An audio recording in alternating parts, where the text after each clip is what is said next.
3, 2, 1. All zeros starting soon. Here I come. Stand by. What's up? Is there? Listen. Arch is here. Never fear. Actually, you should be fear, because Arch is here. What are you guys doing? I'm all the way over here. Arch, what are you doing all the way over there? Oh, let's zoom in. I'm gonna show you guys what I'm up to tonight. You guys gonna help. Tell me if there's an echo.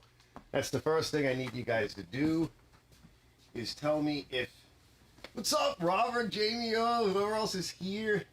Tell me if you hear a little bit of an echo in my voice. And I'm gonna be a little far away from the mic for the moment. I'll pull in a little bit closer. I just want to check to see that everything is burning up good. I don't see any smoke. Let's see.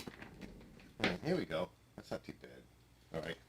So tonight's a little bit different. All right, Blood Nose. What's up, Blood Nose? Sound is great. No echo. Excellent. Because I want to monitor what I'm saying a little bit so I can make sure things are going smooth. Let's go around, take a little walk through the camera shots, and I'll show you guys what I'm up to. All right, I want to check to see that this is looking good. We're going to poke it down a little bit longer in a minute. And then I'm also trying out something here. And this is a droid cam. All right, so this is an overview of the shop. Let me walk in the shop. Hold on. I just want to set some stuff up and I'll tell you guys what I'm up to. And let's see. Can I see that? I don't think so. I can't monitor that. All right. So I can't monitor that. So basically, if I can see it in this monitor over here. Now this is just a cell phone, what you're looking at. And I've got it connected via droid cam. Microphone's over here. It's pointing down at the bench. So you should be able to see the bench here. We got a camera overhead looking down at the carburetor. And the mic is really set up for me to be here, right? So I'm going to be working here. So this is for tomorrow's setup. Let me shoot back around. I'll show you guys what I'm up to.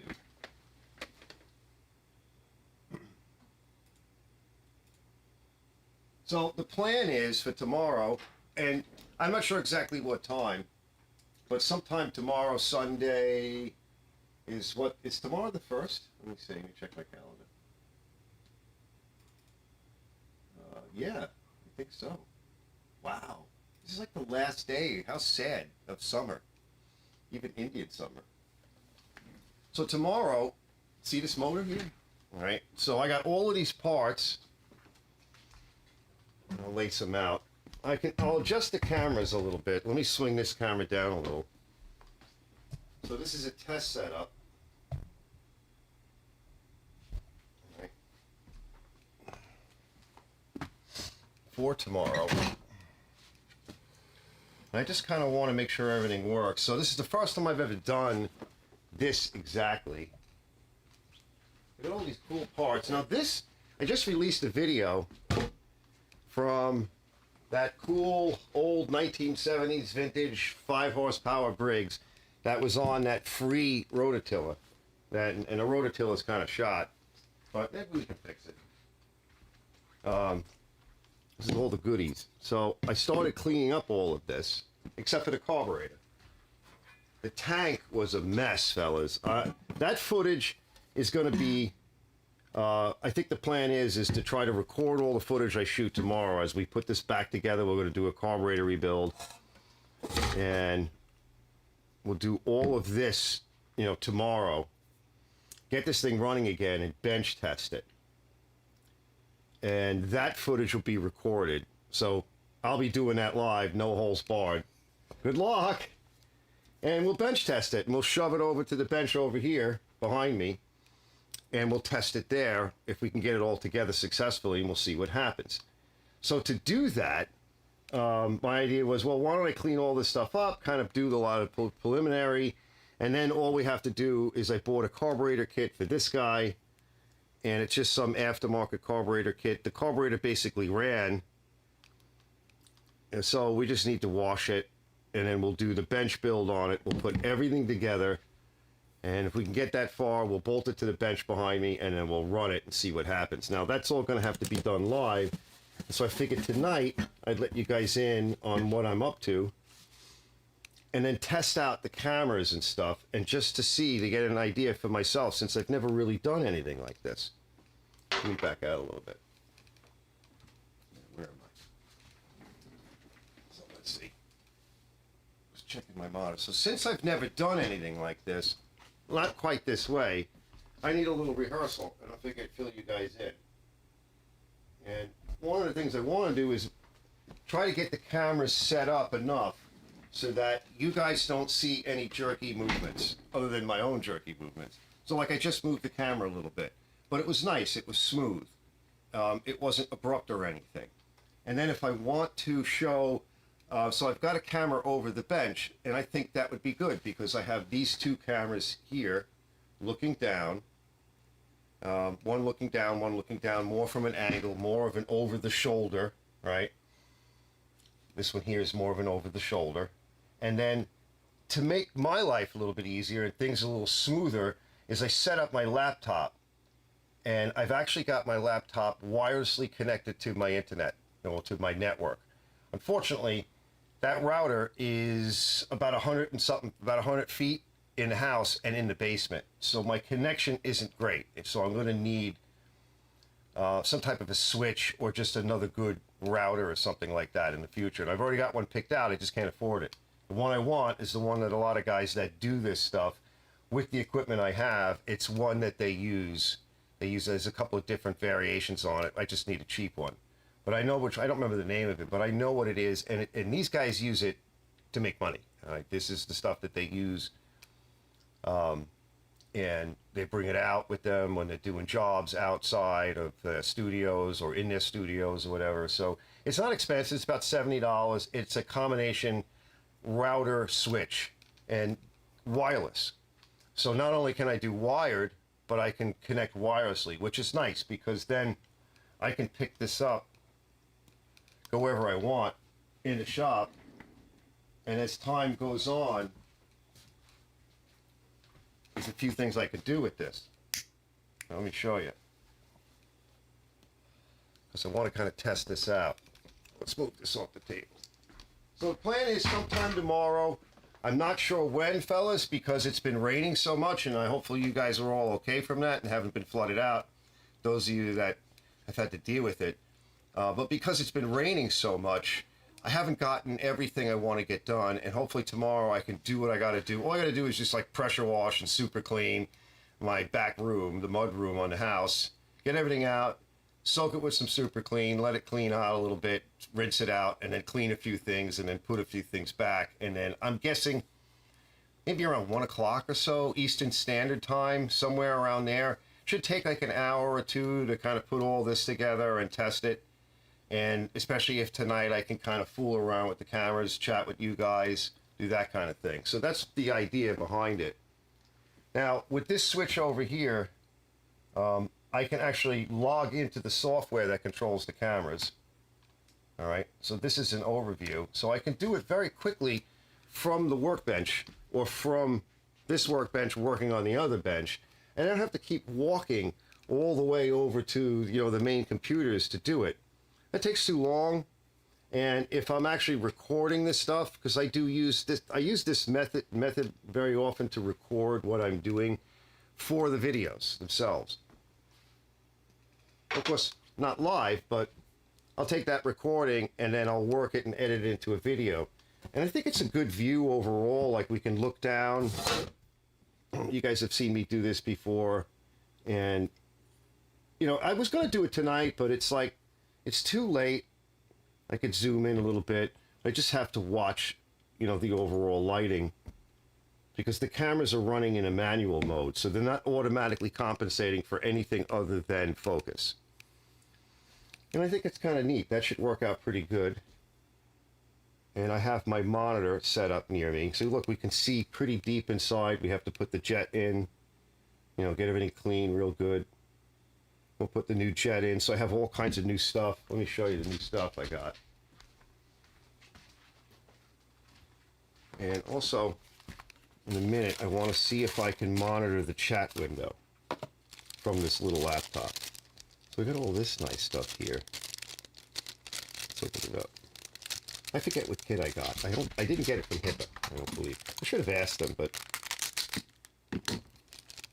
zoom out a little.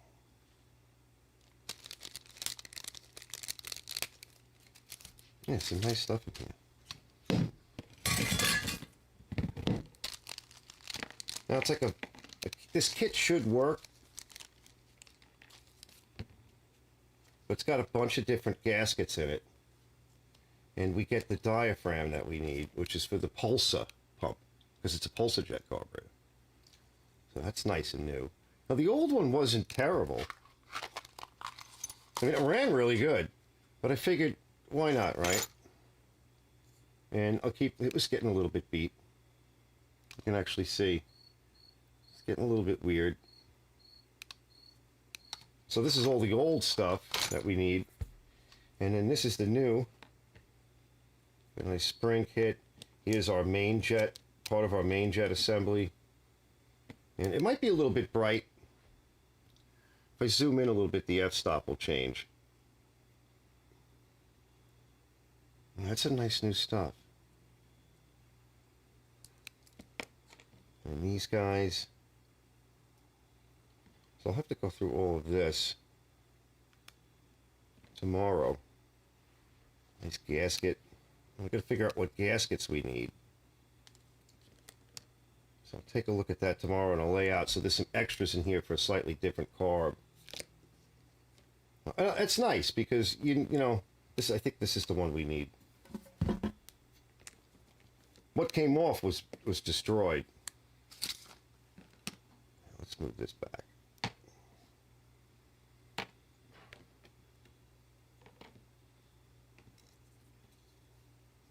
Set up. So what do I have? 2 of these? Yeah. Wow, I got 2. They're the same. This might be it too. Let's see what we have.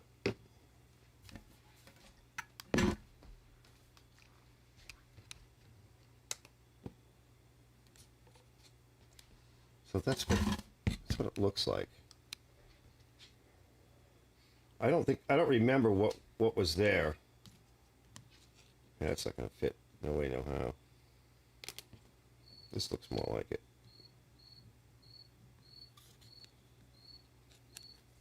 Maybe the other way. Must it go like that?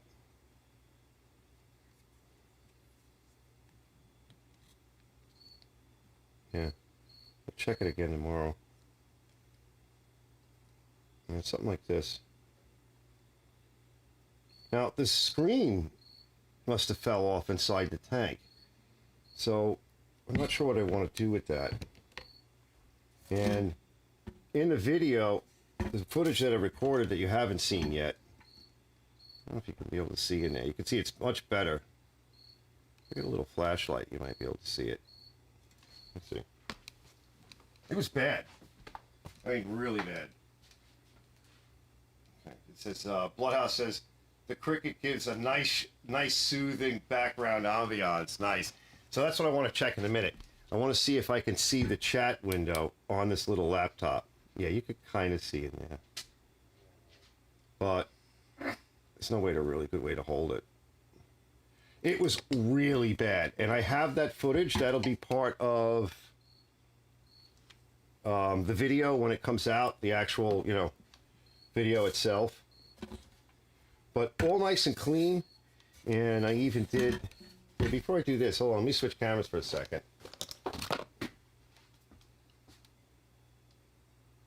So I want to see if I can see the chat.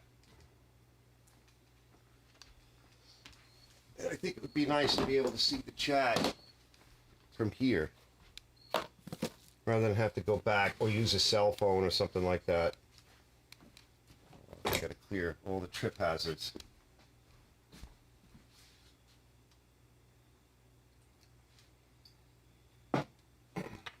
And I figured I'd set up, I want to show you this too.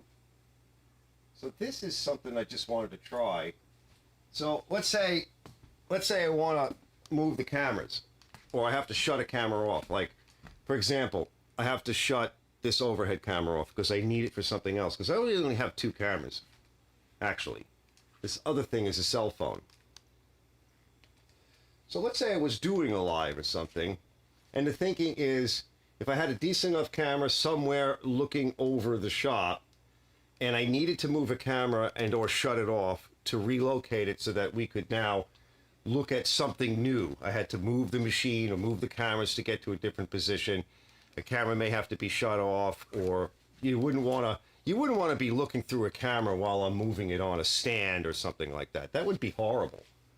It would be all over the place. It would be just like the old days when I was really crappy when I first started. So the thinking is, you know, in a live show, you have to fill some time. So why not have a camera out of the way, and then you could just cut to that camera. And for example, if I was to go up here, turn the camera off, unplug it, move it to a different stand, set it up somewhere else, you wouldn't be seeing any of that. You would just be seeing, you know, the guy Arch, right, moving around, working on something, moving the camera, getting it set up, moving the stand, all that. You got to put something out, and you can't just shut your camera off in a live stream and have it be black, because I was doing that at the beginning, and you guys were going, Arch left us already. You know, he's gone. So you can't do that. You have to have some kind of a filler. So I was thinking about it. I'm like, well, what could I use, you know? Well, I could use one of the cell phones. I have 2 cell phones that I would be willing to dedicate to this. Not my regular cell phone. Let me switch this off. Let me check on that. Wow, looks, this is how this is, let me catch up. Where's my glasses? So actually, no, I'm going to read it on this one. Yeah, give me a minute. So the idea is to kind of come over here, and this is all something that is, you know, this part is totally new to me. So let me go to my live stream, just somewhere. Let's see. Here we go. Oh, I'm going to have to mute it, so it might echo for a second. Look, I get a commercial on my own stuff. All right. Here we go. And then shrink it a little bit, like resize the screen. Yeah, here we go.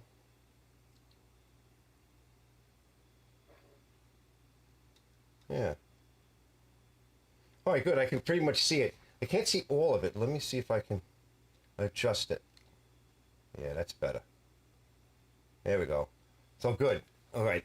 Randy Ellenberg says, howdy, looks good. Bloodnose said, the cricket gives a nice soothing background ambiance. And that way, I know you guys can't really see it, but I've got it set up over here, and I can get, this part is the switcher, so for the camera switcher. And the 2 screens will kind of, I can't make them even for some reason yet. I don't really know how to do that. So what would happen is this, is let's say I switch cameras, and it would cover over that screen that I'm watching, and then I'd have to click on it again, and then it would come back, and then I could read everything here. Let me switch back. All right, so I'd be able to read everything, and so I have to kind of click on this again. Here, I can actually show you a little bit closer.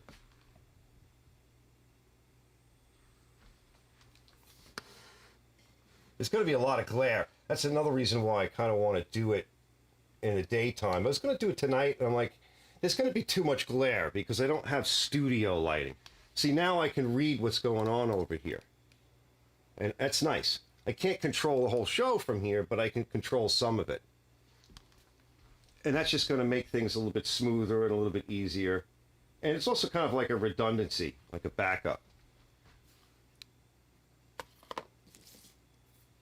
So let's see. So yeah, so I got this all set up pretty good.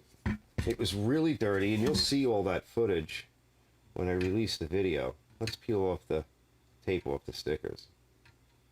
If I can get it off. I shouldn't have left it on all this long. Yeah, this thing needed a little bit of super clean, pressure washer, then a little bit of light phosphoric acid went into the tank. Shook it up real good, let it sit, because I was working on other projects the day I did all of this. and then came back to it at the end of the day, rinsed it out real good, blew it out. The only thing I didn't do was put like a WD-40 in here or something. I didn't think of it. That was good. Now let me know if it's a little too bright in here. It does seem like it's a little bit bright.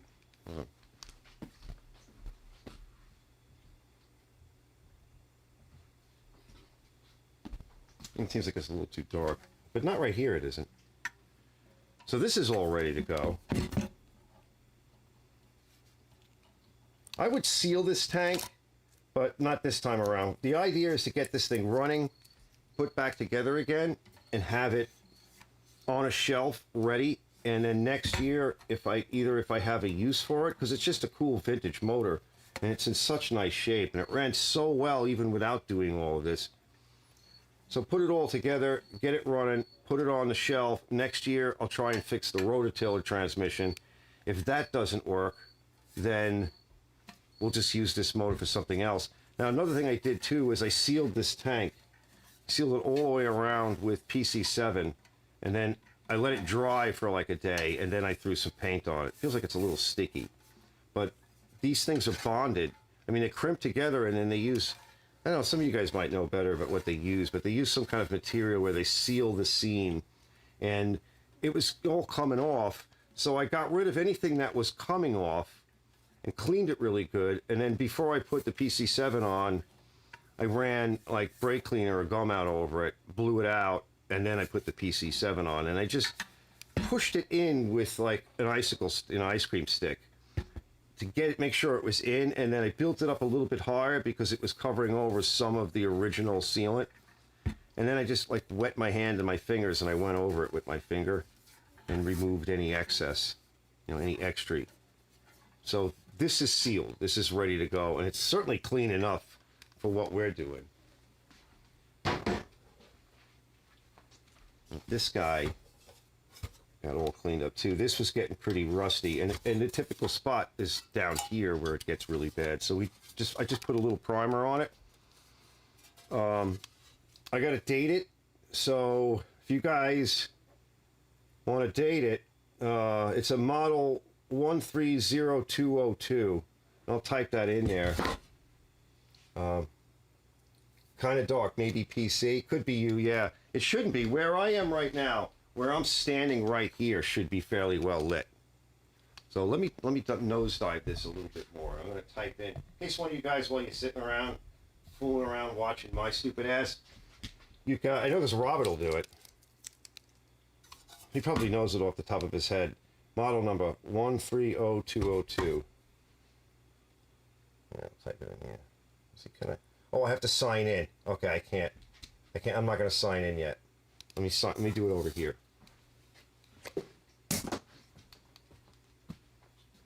Just want to put this in.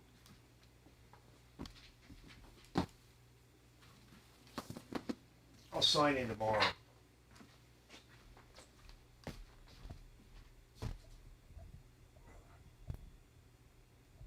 Now back there where my computer is, it's dark. Over here, because there's no light over here.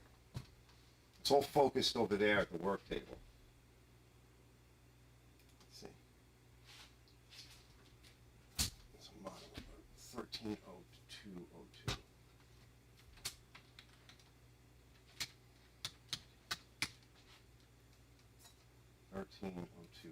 And then I think check that 130202. Type is 2153-01, and it's a code. Let's see. Bravo says, "Hey Arch, just now stumbled into your live feed. Sorry I missed it earlier." There is no earlier, really. You're not missing anything. We'll have to split in a few. As Alabama's playing 8. Nice, my time tonight. Yeah, cool, Bravo. My 40-something-year-old snapper is coming right along. Starting tomorrow, we'll be priming for final painting, then reassemble and test. I'm 2 weeks behind on my videos on it. Sweet. I got to check those out. Yeah, we got to check this out. Everybody have to check it out. Let's see. Type 2153.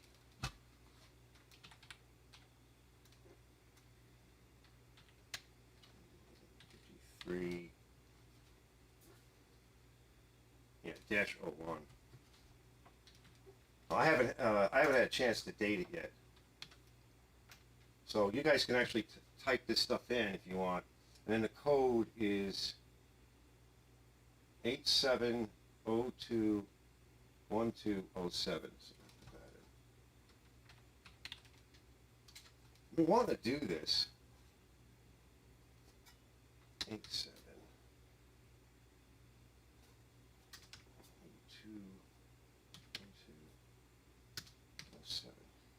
Now, usually you could do it off the model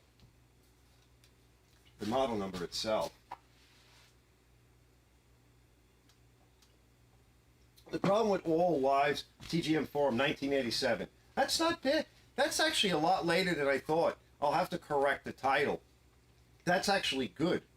So thanks TGM FORUM. So let's see, TGM Forum. Thanks for stopping in. And so he says it's an 87. Anybody else wants to validate? We got to replace this thing here. Let me readjust the camera. So that's not bad. I thought it was more of a 70s, but 74 is when they introduced the magnetron. So it's definitely not points, so it has to be something later than 74 anyway. And eventually we got to replace this. That's not a bad idea. Somebody put a little piece of plastic pipe or something in there. They lost the handle. I have correct vintage, correct handles. And somebody put a piece of tape over this in there. All right. I should just hit it with a cigarette lighter. And I think it's long enough. Yeah, I should have taken all this stuff off earlier. Let's see what it looks like when we go into this one here, this camera.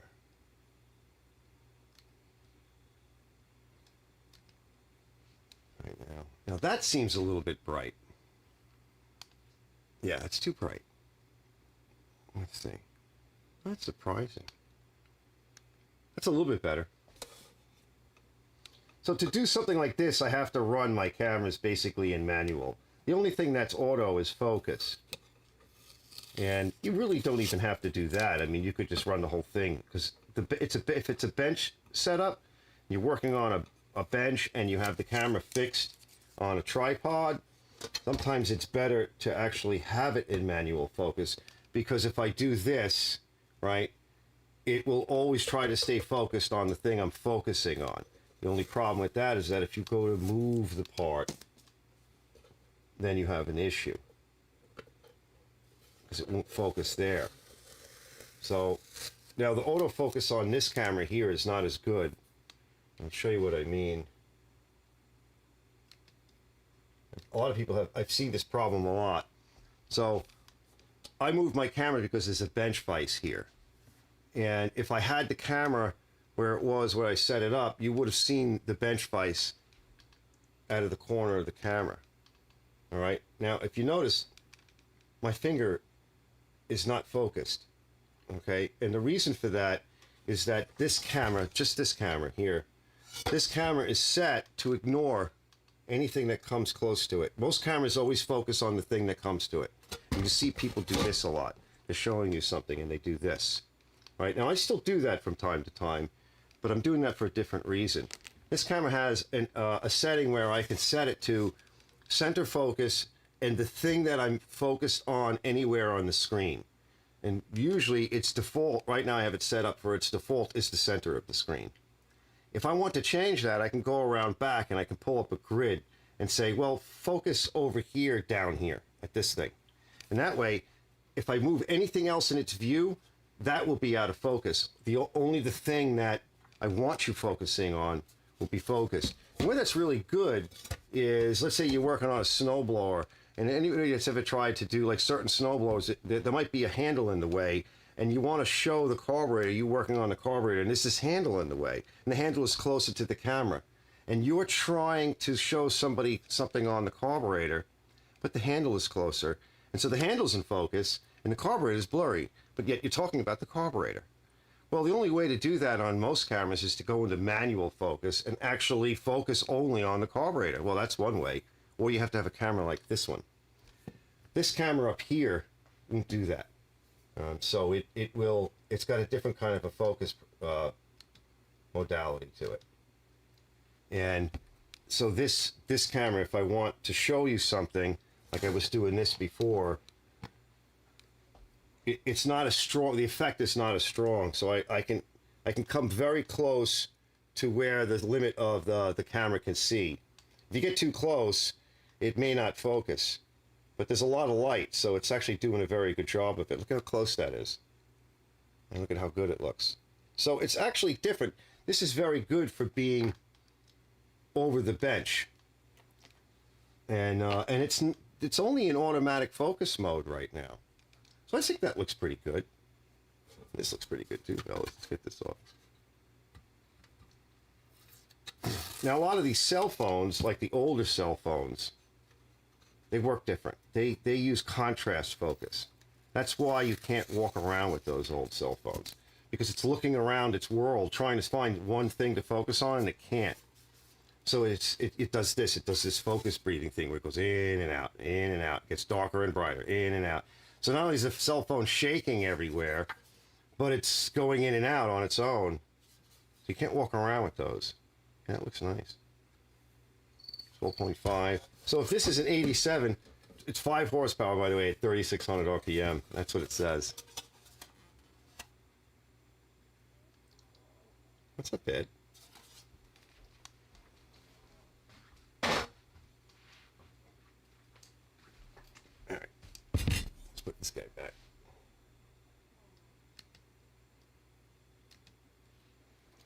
I don't think there's much use on this, considering the way it ran.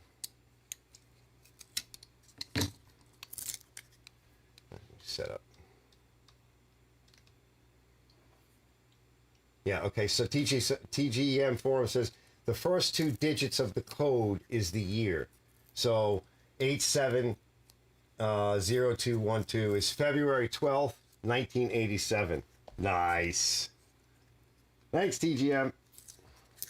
That's cool. So we have a nice motor here, so we already know it runs well, but I'll be able to put it away. And the only thing I don't like about this motor, unfortunately, is the shaft length, because I had hopes of putting this on a mini bike or something, and it's just too short. And you can see here, it just won't fit. I'll dial it in a little bit more. Yeah, that would never fit. It's shy by quite a bit. Let me get my happy verniers.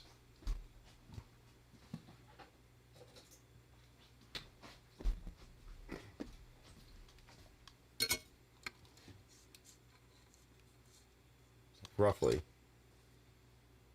Let's see, it's about 1.25 inches, a little bit more, maybe 1 3/8. 1.25 inches. And then this guy is, you need something that is, oh god, yeah. And the depth of this is 2.25 inches. So it's missing a full inch. So it's good for anything with a pulley. This is just an extension collar on here. I didn't bother taking it off because I'm hoping that we can put this back in the future. So I don't want to mess with it, and it's going to be a pulley system no matter what we do. So I just I didn't put a lot of paint on it. I don't recommend that you do. I did use, and you'll see it in the video, I did use a primer, a high heat primer on it. Very light primer on everything, just to make sure that the paint will stick. That's the gray that you see. It's like a 2000 degree. I think I have some here.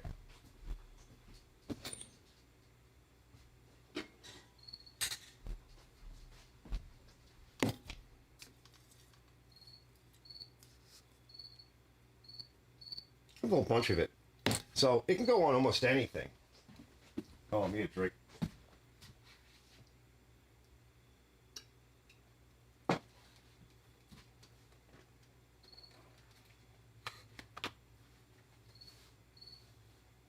They made the magnetron in 82, Robert, because what I read, it was 74. That's when they called it the magnetron. That was when they got rid of points. So, you know, correct me if I'm wrong on that one, but that's what I read. But I wasn't there. In 82, I was still in high school.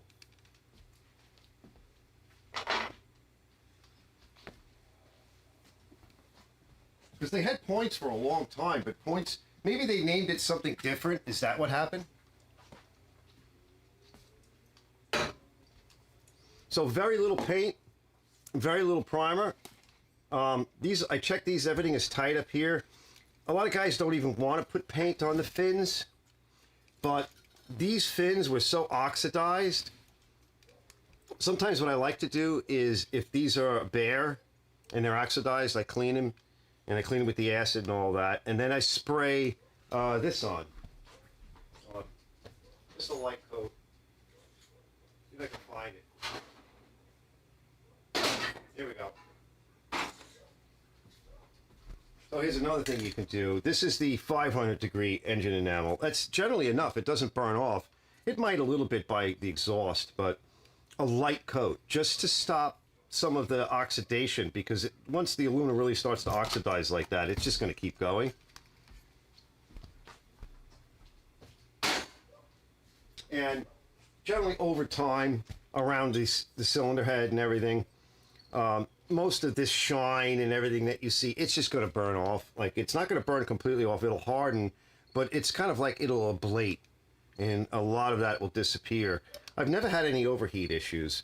I think it's more important that it's clean, and that, you know, I mean, for those of you that take a lot of these things apart, I mean, it's a mess. You get all kinds of stuff in here, and nobody ever bothers to service the engine and clean it out. They do a tune-up, but they don't clean anything off. Well, tomorrow we'll set up the coil. This is all ready to go. Let me show you the coil. Where is that there, pretty? I got a box of goodies. Tomorrow I'm gonna, before I start filming, I got a box of goodies. I'm just gonna clean some bolts and stuff. So it ran, it had spark and all. So there shouldn't be any issues here. Just a quick cleaning, you know, and then we'll gap it to 10,000ths. Let's see, the points and condenser system was pre-81. Yes, Robert, but what I'm saying is, Dale said, oh wait, hold on. Let me back up. So Brett says, good old flathead. Dale Hill says, hi Arch, hope you're staying dry. Yeah, I mentioned that at the beginning. It was just absolutely brutal. Robert says, the points and condenser system was pre-81. Blood Nose says, head bolt torque for model 13 million is 140 inch-pounds. Yeah, that's nice. That's light. I don't want to do anything with the heads because it ran. I checked it for tight. And if I was going to do that, I'd want to take the head bolts off and clean everything and put a new gasket on, because otherwise there's so much junk on the shanks and the threads that you'll never get a correct torque reading. I'm surprised it's that light, 140 inch-pounds. It must be something else. So pre-81... the points condenser system was pre-81, but what I read was 74 was the last year for points. So that could be it. I don't know. That's everything I've ever read, and I've had some old points, early 70s points engines. I think I showed a couple of those recently. But this looks nice. So I'll just clean up some of the hardware tomorrow and kind of get it ready and get everything laid out so we won't spend as much time fooling around.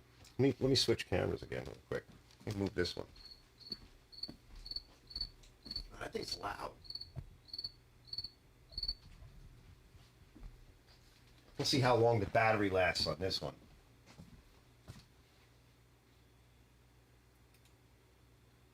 Wow.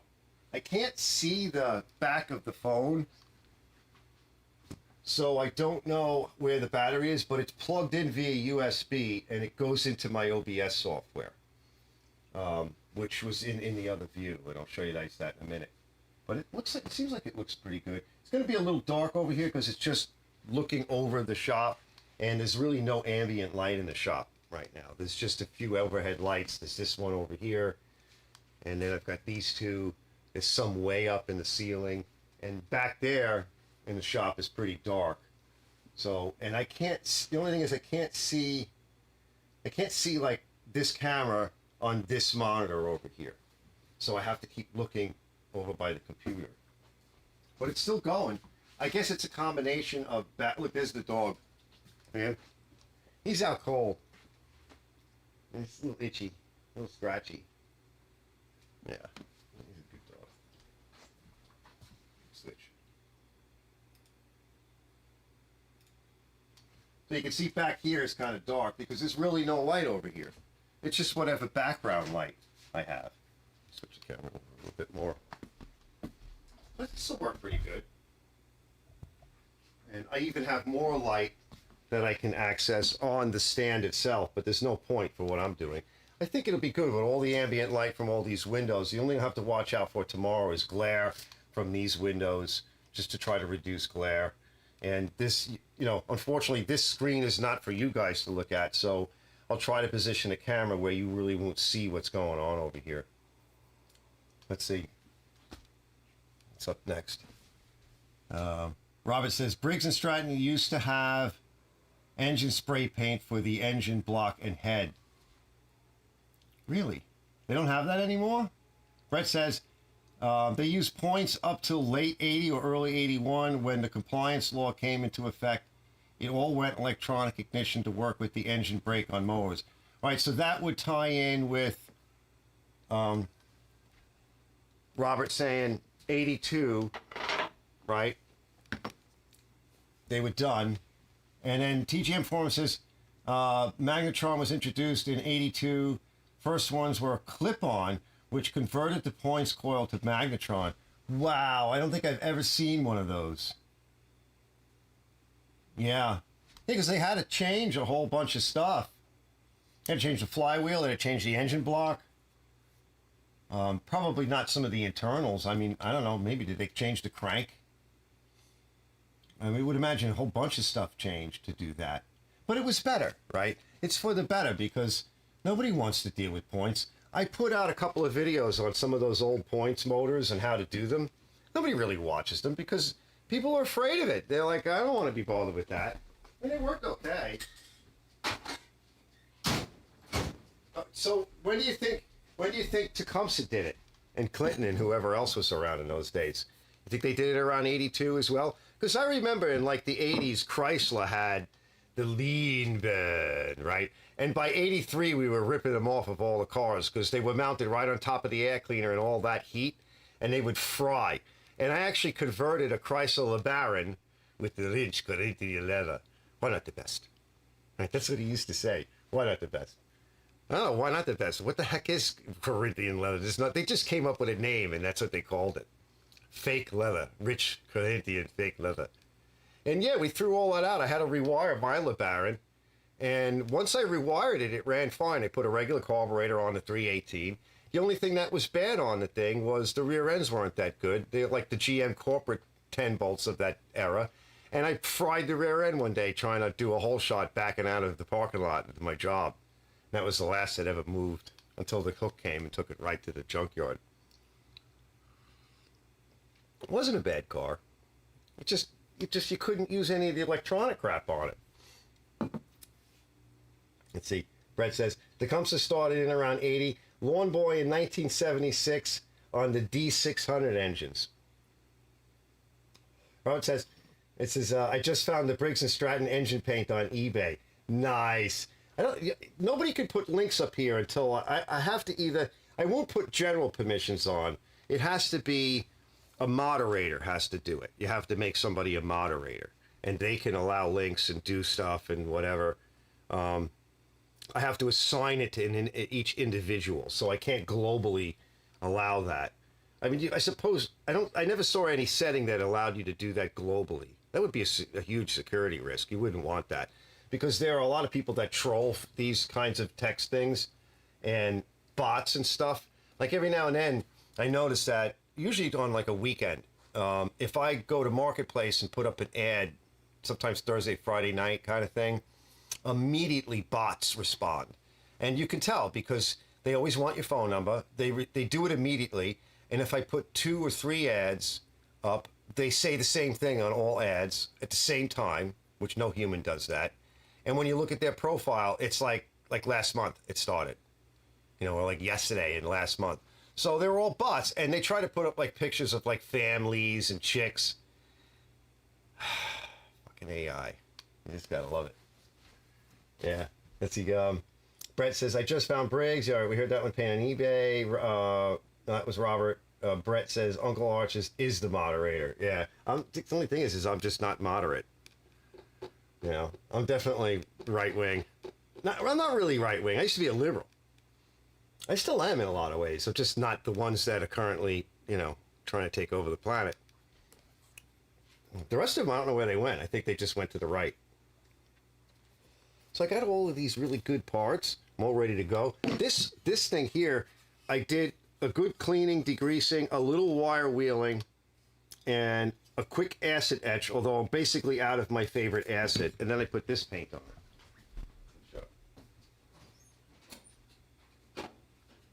And this paint, the Rust-Oleum Ultra High Heat for like your barbecue, it'll stay on there. See, it's a little bit bright in some areas. See how you're getting that little bit of a glare? You know, these lights are not very good for that. You need soft boxes. This will last about a year or so of continuous use, believe it or not. It'll turn gray. It won't be silvery. I put it on that home light, the Jacobson home light muffler system, and it was back late in the year, late in the season. I haven't finished releasing the last video on it. And that muffler was just starting, like it was coming off, and it was just a couple of areas close to the engine. It was just, you know, it come off a little bit, and it was just starting to show a little bit of rust, and it was kind of like a duty dark gray. But it stayed on there for like 2 years. And like I said, some of it'll burn it off. If you can start, like if you want it to last a little bit longer, what you do, if it's your engine and you know it runs, and you just feel like doing that, you put it on and you start your engine up, and when you see the coating just start to smoke a little, shut it off. Let it smoke a little bit, walk away, let it cool down. Do it a couple of times, heat cycle the paint a couple of times, and it won't burn off everything right away. It'll cook it on as if you put it in like, you know, like an oven to like bake it on, like a powder coat or something. So if you want to do something like that, it's nice because it keeps everything nice. For me, the customers like this nonsense when I do this stupid stuff. I don't get as involved. I gotta sit down for a minute. So this is working pretty good. I'm actually quite surprised how well this is working, because every now and then it would disconnect because the wireless connection is just traveling all the way into my basement. So today I actually spent some time with that, and it was good because I needed to clear up my network anyway, because there was all kinds of settings that had changed, things that had changed. I have like a priority setting on my network where I can take a lot of this stuff, like this laptop and my main computer and the ATEM, which is doing the switching. They're all, for those of you that know anything about it, they're all fixed IP addresses. There's no automatic DNS on the IP.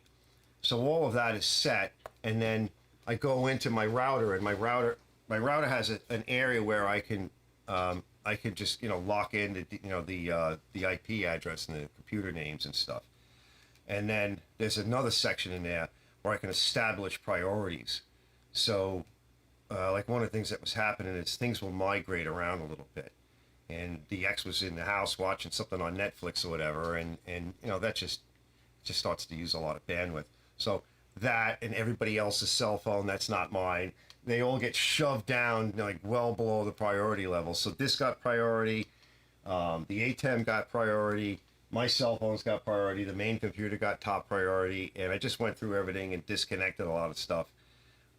It's been up for, I don't know, like 56 weeks or something like that straight. And I was going to do a release renew as well, but I figured I'll just do like a soft reset, adjust a few things. And after I did all of that, I've been watching this. Like this, I could barely keep the connection going, whereas now it's pretty rock solid. And like I said, eventually I'll get a booster, and that won't be an issue. And it'll give me more connectivity out here, both wirelessly and wired. Because you can never really have enough. You know, and I'm only working on old Cat 5e, so there's a lot going on in here. Check the comments. Yeah, cheers, blood nose. Let's see. We'll catch up the TGA for him. Let's catch up here. He gave us the clip-on kit number. We'll check that out in a minute. High temp head of paint might be the best thing in my mind to use on those Briggs & Stratton old school engines. Yeah, I've tried that stuff. I have some. I was surprised to see that this stuff works so good, so that's why I kept using it. TGM says, night all, 2 a.m. here in the UK, so going to get some shut-eye, catch you later. So good night, TGM, for him. I don't know if he's still here. Blood Nose say cheers for us, so he came in. That's thanks for stopping in and helping out and checking on what we're doing here tonight. We usually do something crazy and weird and whatever. But I figured tonight, you know what, since I'm setting this up, I was going to try to do all of this, like, set up and carburetor rebuild and everything tonight. And I was like, you know what, it's too late. I'm too tired. And then if I want to run it, I mean, nobody will hear it in here. I was like, you know, I'm just getting tired. It was a long day. It's been a long week. I figured I'd say hey to you fellas and let you know what I'm up to. So sometime tomorrow I'll do it, depending upon, I'm guessing Eastern Standard Time, somewhere around 12 to 2 o'clock, you know, in the afternoon. I don't want to get too involved with the house project, but I want to get something done on it. And then I can sit and relax and have some food. And then, you know, the other thing that happens to me too is just like, I was going up till around dinner time and I noticed my blood sugars were dropping. So I had to take some sugar. And then I ran in the house to go eat. Unfortunately, the food was done. I came out, and when that happens and you start to go low on sugar, you're shot. You're exhausted. So you don't really recover right away from that. What is that I keep seeing in the camera? What is that? I keep seeing something in the corner. Is there something flying around in here? I don't know.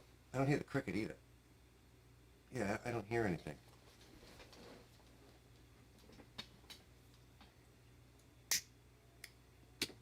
So once all that was out of the way, it's like, you know, I don't really want to work on anything too much right now. I just want to sit down and noodle around and relax and say hey to everybody. Chill out. Brett says, it's too bad I can't film YouTube videos at work. That repowered on I guess he did a repower on the Whacker compactor. Whacker compactor would have been a good little video. Oh, he did a, what's a Whacker compactor? You mean like a trash compactor?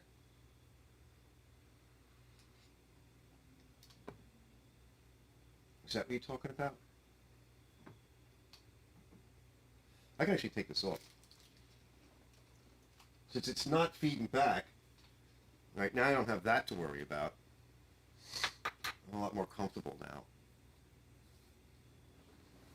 Yeah, I don't know what that is. Yeah, it's, you know, you can record some stuff. Why don't you just record some of it on your phone and like see if you can piece it together or something. I guess it would be not appropriate. Like you wouldn't, I mean, it's your job, it's at work, so they're not going to be too happy about you, you know, a dirt compactor. Yeah, gotcha.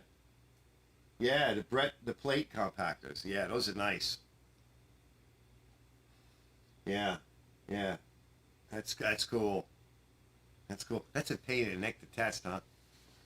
Damn. Yeah, it's working good. Let's bring it outside. Get it out of the shop floor. You know, what are you doing? You know, the concrete breaker, right? Yeah, that's not on the shop floor. What are you doing? You know, get out of here with that thing. Yeah, you gotta test it somewhere else outside. Yeah, I'll fix them too. I don't care. I just fixed something else too. I fixed one of them push style line trimmers, like the brush mower type with the line that spins in the front. What do you call those things? I got to put up for sale. I might do that later. That video will come out at some point, you know, so it's all recorded. It's in the other room. So if this all works out tomorrow, that'll give me some, you know, good information. I'm going to watch a little bit of this footage later on tonight when I get off of here in about half hour or so. And this way I can listen and hear and look to see. Now, lighting-wise, it's not really fair because the lighting is really spotty in here. I mean, it's bright for me to work in, but cameras don't like light like this. It's not really their thing. And the audio will move around a little bit. Let's see, yeah. Let's see, what did he say? Hold on. Ken Small Engine, Mr. Know-It-All, right? The Whacker jumping jacks are real fun, yeah. Crushing pop cans, boss. Yep, crushing pop cans. But this will give me a good idea of what to do. And the other thing is that I like about doing stuff like this live is that there's airtime. There's always going to be some amount of time, even if I prep everything out, like everything is really nice and clean, but the bolts aren't clean. There's a bracket in the way on the table that needs to come off. I need to make sure I have the bolts out to bolt it to the table. Normally I test these things outside, but I don't have wireless yet. So, and I'm not running a wire all the way out there. I mean, I could. I don't think I have enough wire, right? I don't actually know what the length of an HDMI cable can be without some kind of a booster or a repeater. Because the box that I'm using over here, it has one very sensitive line in it for, it's supposed to be like a low latency line. Gamers use it. Like, you know how like you go to Twitch or whatever and you watch gamers and everything's got to be super low latency and they've got like a little box of picture-in-picture of them in the corner and they're trying to broadcast their super fast gaming action while their picture is, and they got their audio and the game audio. And with the A10s, there's usually one input that's really for your computer video card, and it's to make sure that the game action has the least latency out of anything coming through the broadcast, because you on your little camera and your picture-in-picture, or occasionally when you go full screen, that could have some latency on it. Nobody cares about that. They want to see the game action. Kind of freaking flies around here. So that's something that where when you start to lengthen the cable, like I had tried another cable on one of the other inputs, and the camera wouldn't work. I didn't get any signal. And I thought, well, is it the wires no good or whatever? Is the end connector not right? No, there's mismatch issues, like there's weird sensitivity issues, and you just have to be aware of it and test stuff. I don't really know how long you can go with an HDMI cable. And going wireless is money, right? That gets expensive. You know, I could put wireless connectors on this, connect it to the switcher. I saw one fellow, this is interesting, right? If you guys like stuff like this. There's one fellow I was watching, and what he created on YouTube, so he's a window tinter, a young fella, mostly window tinting. Also, they apply the graphics on the cars. That's huge today, right? The plasti wrap on the cars. That's pretty big. And what made him popular was I think he took a GoPro and he rigged up a battery pack. He made a special headset for it, and he put a little light which he can turn on and off, and something else. He made this whole pack himself from the stuff that's around, and he started streaming and recording. So he does both streams and recorded videos, and a lot of that footage is point of view from his head. And it's got to be on tight because he's running around working, doing stuff. And the POV on the live is literally just him working. Just putting the wrap on, doing the tint, whatever. And he got hugely popular because I guess in that genre, no one at the time had ever done anything like that.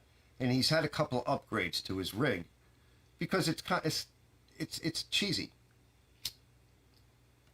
Some of the earlier wireless transmitters, there's latency, there's black spots. You'll have like a black spot for a minute. You might have a freeze, and a lot of times what you get is a fuzzy, soft image that looks a little bit out of focus.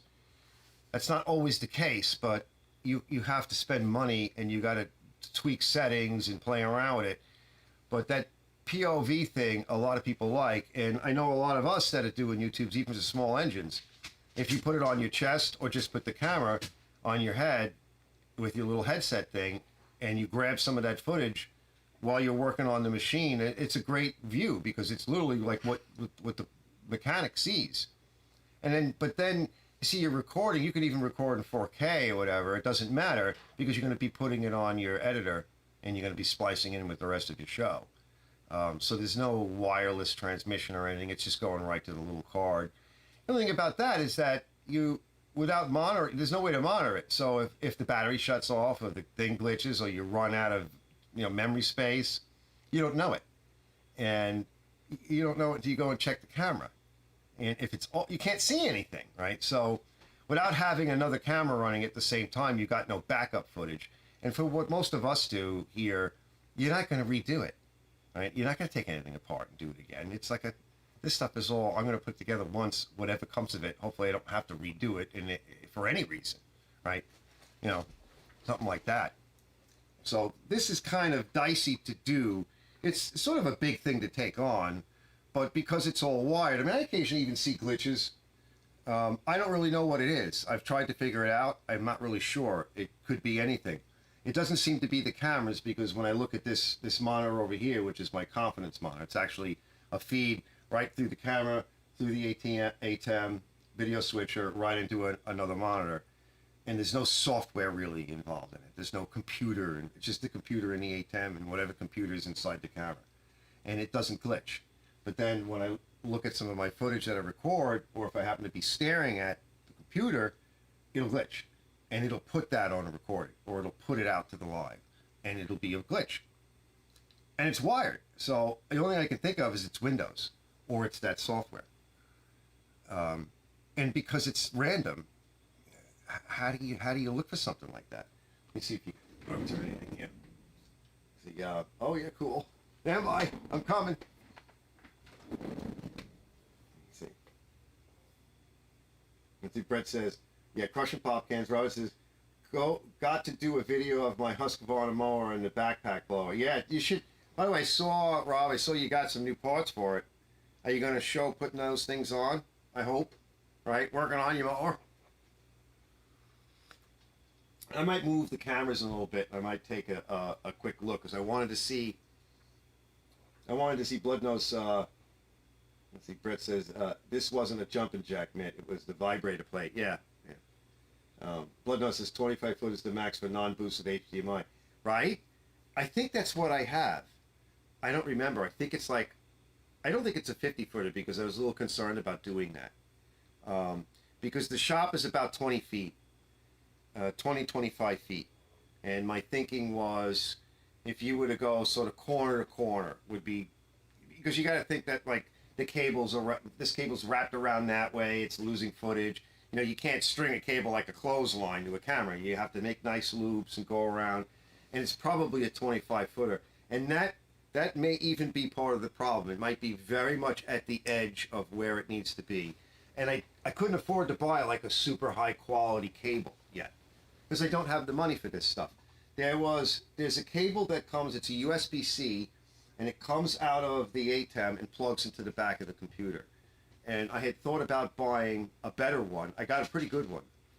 And I thought about buying a better one in a longer length. And like, they're expensive. They're like $40 for like, I don't know, 12 feet, 10 feet, something like that. It's a lot of money, because you can't just get like a USB charging cable like I have over here, right? To charge your phone. It has to be a data cable, and it's got to be able to support 4K. I don't really do a lot in 4K. This thing won't fully handle it, but it should be able to support something nearing like a 4K transmission, because things are going in that direction. It may be a while, but you know, you want a cable that can move a lot of data. Otherwise, you'll just have problems. There's a cable on there that's an armored cable coming down around here, and it's probably, I don't know, 15 feet, 10 feet, something like that. And that was kind of a pricey cable. So, and then you need all the different adapters and everything, because on that camera there, I go from like a small USB-C to a small HDMI to an adapter that's actually mounted to a cage that I can plug my full-size HDMI in, so I don't wear the camera out, right? Because it's like every day I'm plugging this thing in and out. My thinking was, well, put an adapter on. The adapter stays in the computer, in the camera, and comes over to basically a bracket where it screws into a cage around the camera, and I'm not really unplugging the camera. I'm unplugging the plug that's plugged into the camera. So if I'm going to break something, it's going to be that, not the camera. Because you'd wear out, you guys know, you wear this stuff out, right? But usually you buy, like for a phone, you don't care. You're buying a new phone every couple of years, right? Well, that little thing inside there is wearing out. How many times have we had to replace these cables just to charge it, right? Or the charger itself. But you're going to replace your phone every few years. Well, there's no reason to ever replace a camera unless you just don't want it and you want to sell it. And you want a new one. Camera should last like forever. really. You know, it can. Let's see. Yeah, we need to see. Yeah, I think I'm going to set up for that. Malice says, yes, it will do it with my Amazon Fire tablet. My phone is not doing well in storage for videos. Hey, fortunately, this thing here, and I'll move the stuff around in a minute. See, this thing here, it's very much, it's the younger brother to this guy. They're both Samsungs. And it has a single processor. This has a dual processor. It has a little bit different RAM. This has, I think, a little bit more RAM in it. Both of them have removable little memory storage cards inside and removable batteries, which I can't tell you how important that is. The camera that you're looking at, this one here, is really kind of better. But what I found is the camera that you're looking through, it seems to work better overall. It seems to take like better footage. Not right now, but you've seen that. You know, guys, you guys probably don't even know how much footage I take with this phone right here. Even though I got the other cameras, right? Because it's useful for certain shots. Hold on. Let's start moving some cameras. So here's the idea. Okay. So the strategy would be is right now. So here's the conundrum, all right? So I got to shut off. So let's say we want to go check out his videos. Well, talking to a camera all the way over here with the microphone so far away, that's kind of sucks. So if I wanted to move that camera over here, right, and not lose the stream, I have to continue a feed. And that's actually taking two cameras offline, right? So how would you do that? Well, the only way I can do that right now is turn on the camera that's looking down at something. So we'll have it look down at like a carburetor. And some stuff here. That way I can come over here and sit down and actually, because I can't watch the TV with you fellas, right, with this setup. But I don't want to destroy this setup because it's the setup for tomorrow. But I can do a couple of things. Let's see. Let me think. Yeah, I can disconnect. I just need power. Yeah, I could leave that camera on. What happens if I move this camera? Let's see. Yeah, no, that mic won't work good. All right. I think I have an idea. So we displug this guy. Shut him off.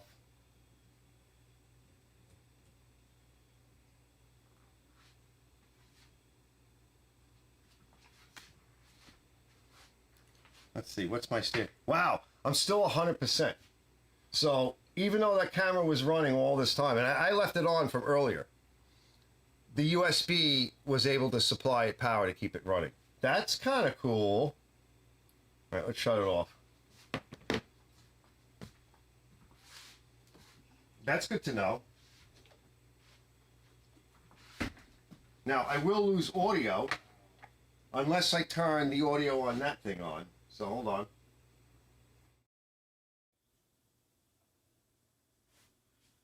Check. Yeah, see? Yeah, so you guys should still be able to hear me. Because now the audio is coming from this camera here. See how easy that is to do? DJ says he didn't get a notification. Hold on. Yeah. Well, because YouTube. Let me shut this off. So I'm going to shut off one of the cameras and displug it. Here we go. All right, let me move it. Okay, look, camera. All right, and you should have still got the stream going. But this is what it's like in a studio, fellas. All right, this is what you got to go through.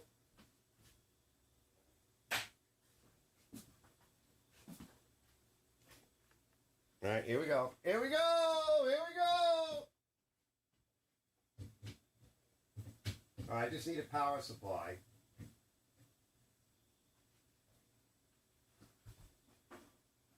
Stand by.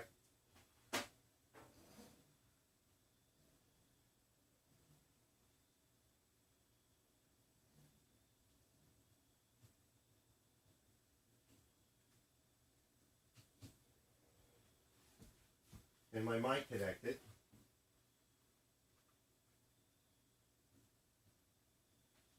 All right, gotta steal the power supply. I can't steal this power supply, but I have to steal the other one.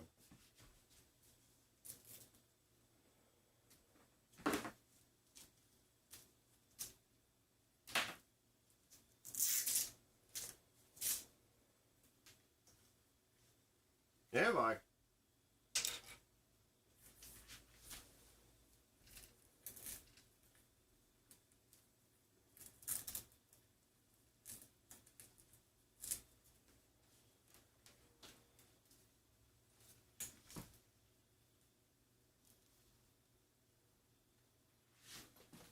Yeah, the only part about doing it this way is I have it all tied in.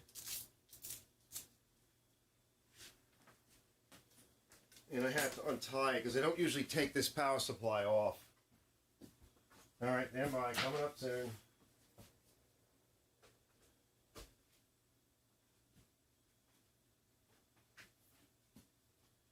Coming up.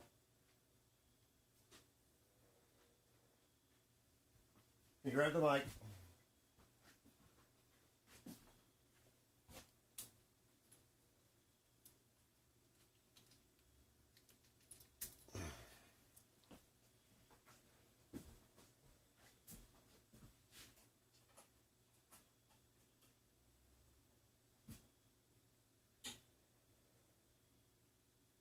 All right, let's see.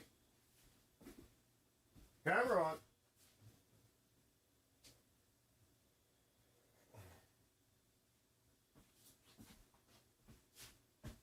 Okay, let's see. Do we have... Hold on. Hard as crap. I need, let's do it. Audio check. Audio check, yep. That's not too bad. All right, let me get comfortable.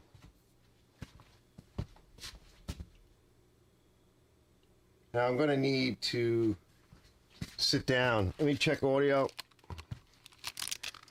Check. Check. Yeah, that works. What does he say? Let's see. Fred says, look at that pretty little carburetor. Yeah, I call them carburetors.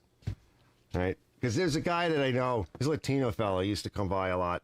He had to bring his lady because he didn't really speak good enough English. And he called them carburetors, like with an L. And I thought that was awesome, so I kept it. Let's see, cat, this is Industries. Hey, well, good old BNS. My cats are named Briggs and Stratton. Nice. What do you think of that, Brett? This is good old Pulsajet. Yeah, they're Pulsajets. Tara says that carb diaphragm is hard as crap. But no, it says. He said hard. Let me shut off some of the lights in here because it's getting there. It's just too much. I need to sit down. Let me brighten up. Let me brighten up the gig. So now I take this guy. Let's take this guy and remotely adjust. So let's see. Shut up, you. Let's see. Go to my camera's software. Log on to it.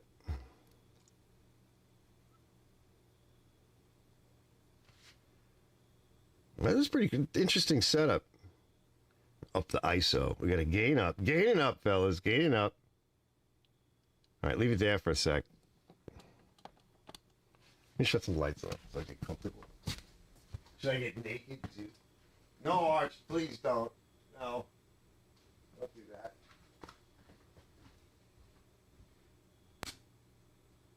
Stand by. I'll just leave like one of the other lights on.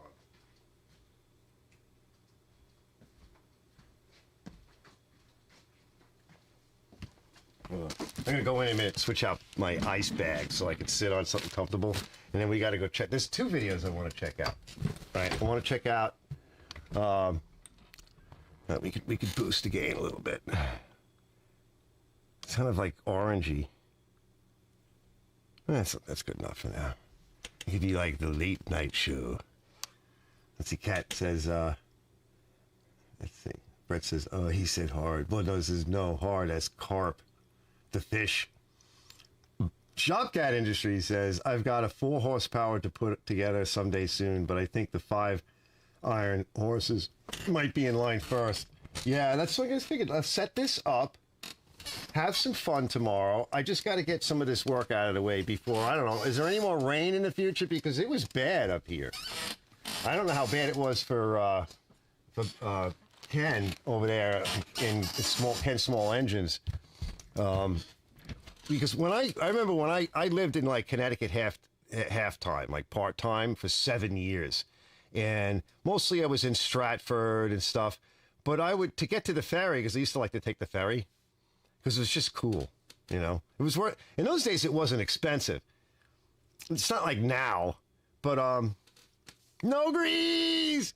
So when you get down like in Bridgeport, like I would go out, he would know what they are, I don't know if he's still here, but they're like these Finger Lake areas, like it's like the swamp area. And I'd come down and around to the side of Bridgeport to get over to the ferry. And like everywhere you go are these big sticks coming out of the ground with like foot markers on them. I don't know what you call them, but they're obviously like tide markers, you know, like flood markers. And they were tall. They were above the car and the van, right? They were like way up there. And I'm thinking to myself, how bad does it have to be to hit the 4 or 5 foot mark? Like, when does that happen? You know? It's like, does that actually happen? Because I knew there were floods and stuff. Sometimes I couldn't go in a particular direction. Fortunately, I was never there for like any big flood. But down south here, you go just a little ways past like the old Main Street. You get on the other side of that, that's the Bay region. That's where the Bay is. And I guarantee you today, they had the sump pumps, you know, with hoses sticking out of their basement windows. I can guarantee it. I didn't go down that way, but I can guarantee it. See, Brett says, I got a 4 horsepower vertical Briggs. I see that I'm not going to use. Rebuilt it back in 94. Wow, that's a ways ago. And stuck it on a shelf. Even repainted it with original Briggs red. Sweet. That's kind of what I'm hoping, but I'm also hoping that I can put this motor on that nice rototiller, right? It's not a great rototiller. I'm never going to get back that Craftsman I had with reverse. I had to sell it because I needed money. You know, that was the whole after the divorce and I'm dying and I have no cash phase of my life. And I was like, I sold so many tools and so many good things. Oh, what a horrible time. You know, but I survived it. And, you know, it's a blessing because my goal was, my daughter was very, very ill. And so was I. And my goal was to get her through her rough times, you know, so nothing happened, you know, she didn't die and I didn't die. And then get her started on her life. And she just moved out. So, which is sad. And the dog is a mess. That's why he's in here today. He's been in here. He didn't even want to go in the house. Like she broke his heart because he kind of helped me raise her. That dog, that old dog over there. And when she was really ill, I was basically a stay-at-home dad because I had a teacher from home, right? She couldn't go to school. So all these doctors and therapists and teachers were coming and going. And a lot of times he'd have to go in the cage and he'd sit near her. And he's such a good dog. He was okay with it. Let's see. It said even had the chrome air cleaner and muffler shield. Sweet. Where is it? You still have it? You could sell it. I bet you it's worth some good money, bro. Just demo it before you get rid of it. All right, after I smoke this butt, I'm going to go grab some ice. And I don't think there's any snacks in the house. We have to go shopping. Well, unfortunately, I don't think. I'm going to poke around, but then I'll come back and we'll watch some vids. I want to see, Robert, I want to see that video that you guys want, he wants to show. And I also want to see that old snapper. Somewhere a couple of years back on his channel is that old snapper that he had laying around for a while. Yeah, you know, I was talking about that like last time or a couple of weeks ago. It's like just sometimes you just want to move the stuff forward.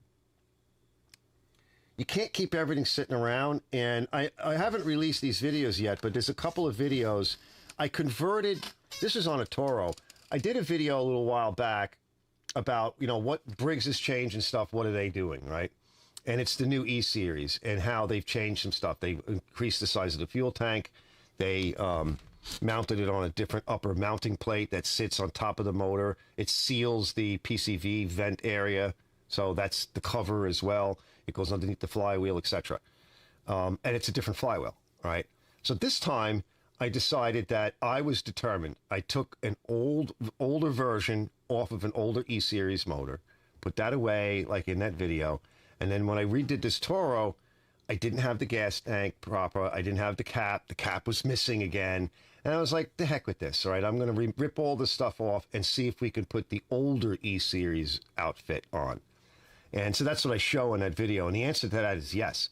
You will have to add a couple of washers. There's a slight difference. I'll show that in the video. It's a cheesy little tweak. There's nothing to it. It worked fine.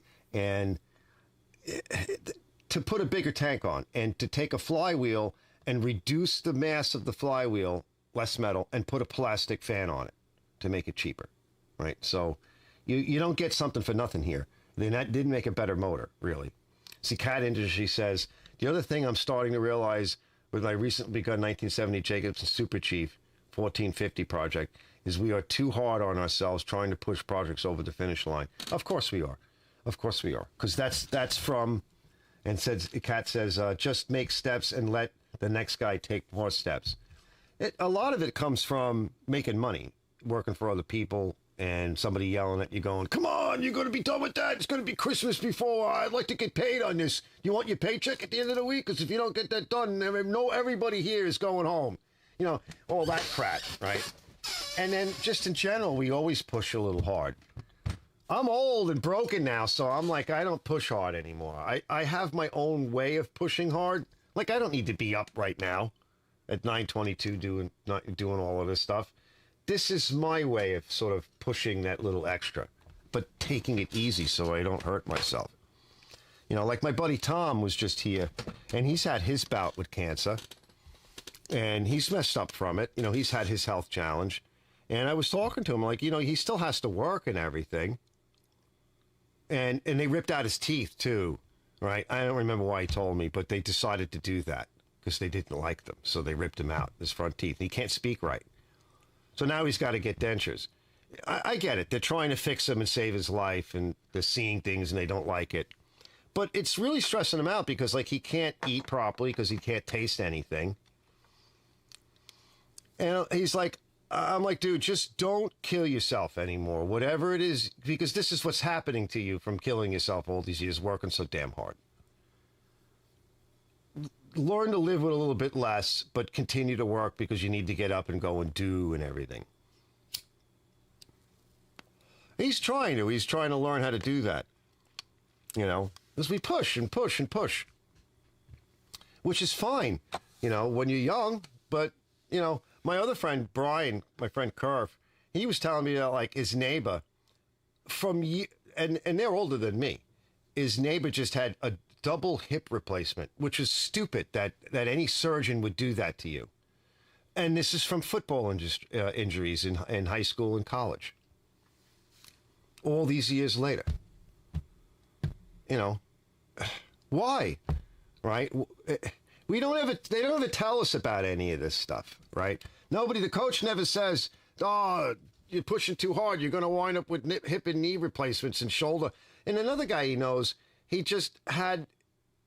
went and started playing baseball or softball again at like 50-something years of age and tore his rotator cuff. Well, of course you did.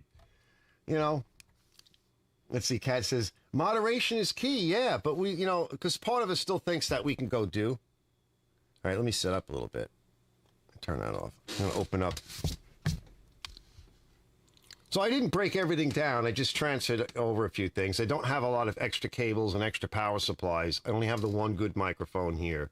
So I don't have a lot of stuff. It takes a lot, by the way, it takes a lot of shit to do what I just did. You get a lot of connections in there.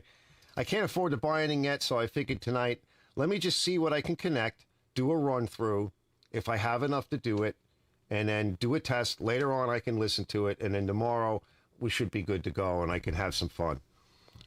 Let me see. Let me log on to my channel and navigate over. Oh, Bleach has got his own show going. Oh, that would be cool. You guys want to go check out Bleach's show from our show? Can we do that? Is that okay? Is that like tacky or something? I don't know. I don't have any. I don't have any. And Bus Grease Monkey is on too. Did you see that guy does buses for a living? He like redoes buses and makes them mint. He's got some kind of a shop somewhere in the middle of nowhere, right? With this gigantic shop. And the road to get up just on his property is this long and winding road that these buses take just to get up to his shop. Right? Are you serious? Are you serious? Kat says I'm supposed to be fixing buses right now. This guy, Bus Grease Monkey, he's awesome, you know? Let's see. We'll just peek in. I'm going to peek in. Hold on. I'm going to quietly peek in and not be rude. But let me just see. See, it says Bleach's. It says Bleach CBD infusion gummy live. Welcome to the clouds. Let the weeds be with you. Nonsensical chat. We could put him on. We should do that. We should just put him on. I mean, it's a public thing. I'm not making fun of him or anything. He's our friend. Hold on. I'm going to put him over. Stand by. And we're all going to say hi. Hold on. All right, you ready? Yeah, I'm going to type it in.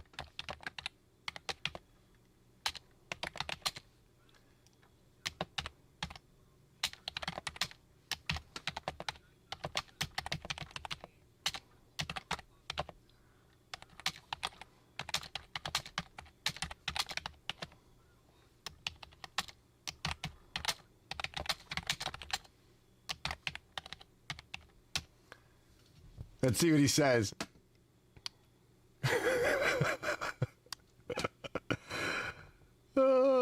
He'll see it. Let's see. I said. Let's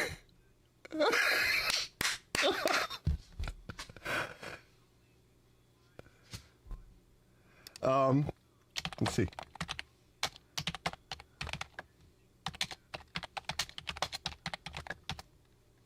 This guy says hi, Arch.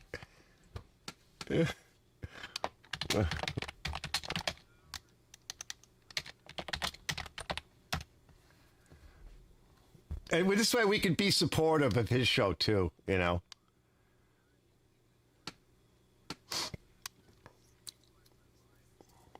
Yeah, I did.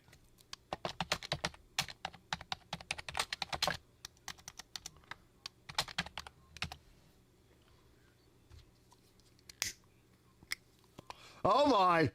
Oh my. This is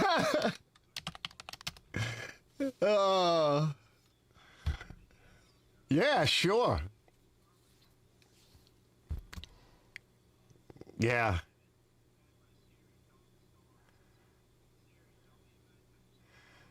Oh, cool. Let's check this out.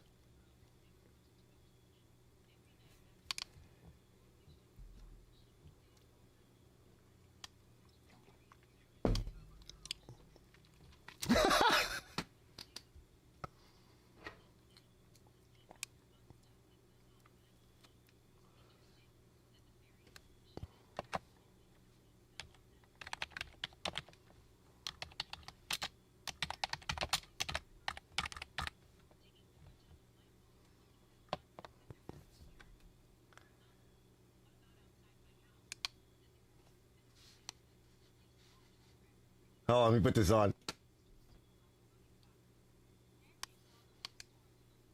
I don't think it's working, fellas. Hold on.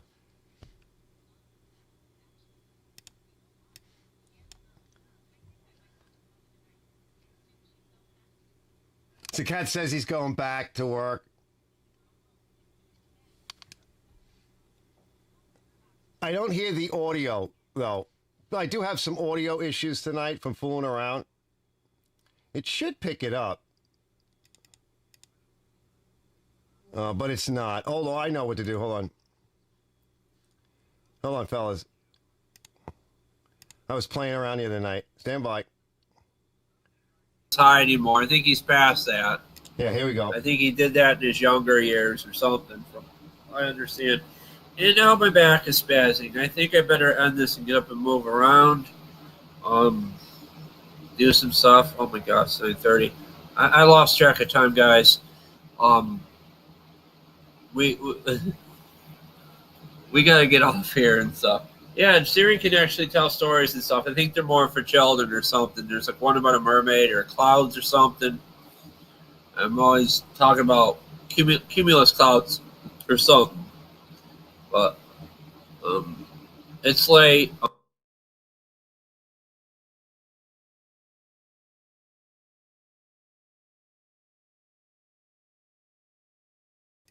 I had to fix the audio, fellas, because I've been messing around in here. Stand by.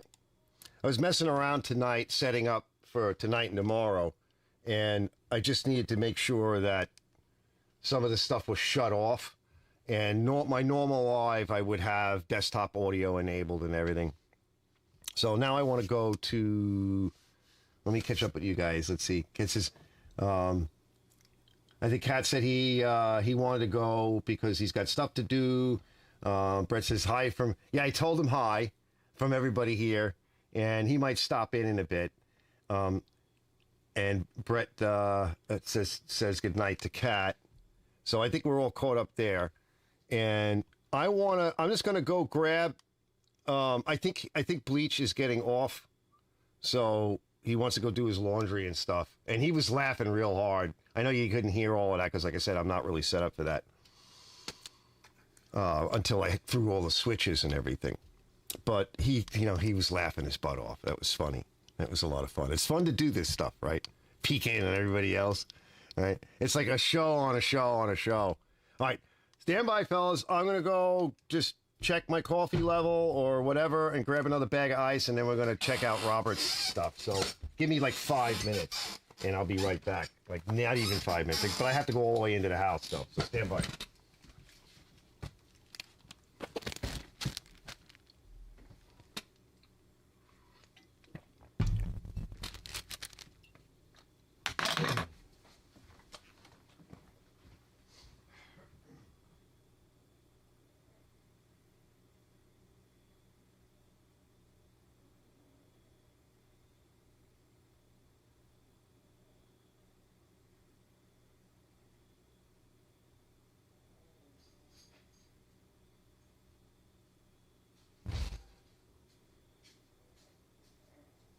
All right, I'm coming. Here we go.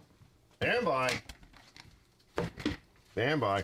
Oh, I should have left Bleach's face on as like a standby screen. Oh, that would be cool. The Bleach face standby screen. He makes me laugh, that guy. Get a kick out of him. He's funny sometimes. He's really funny.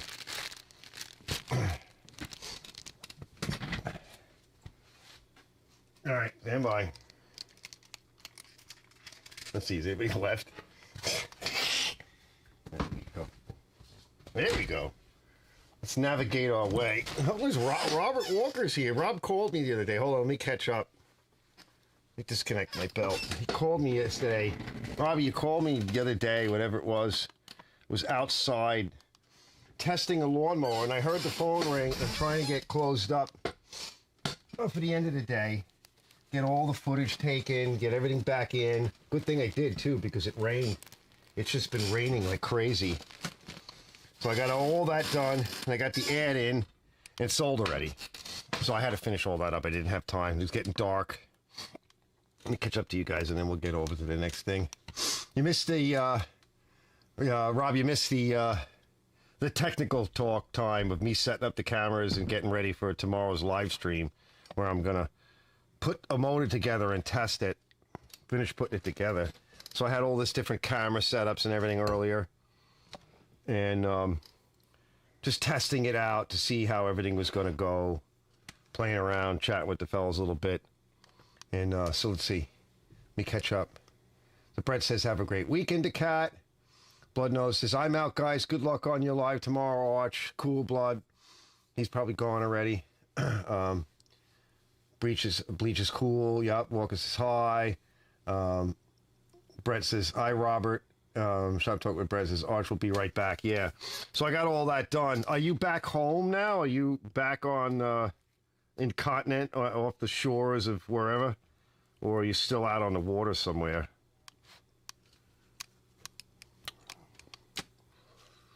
Let me set up Robert's channel. We're gonna go find him. Let's see. Where are you?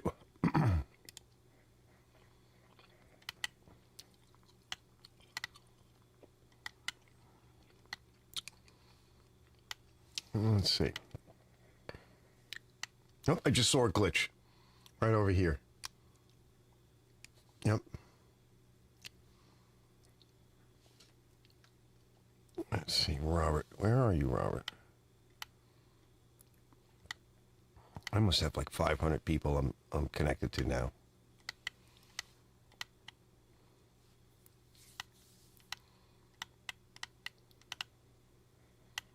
That's Brett. Where did Robert go? Robert's been putting out a lot of shorts lately. Good on you, Robert. They're nice because they're good for updating things. You know, well, here we go. Here he is. Oh, so tomorrow, yeah, I'll say it again.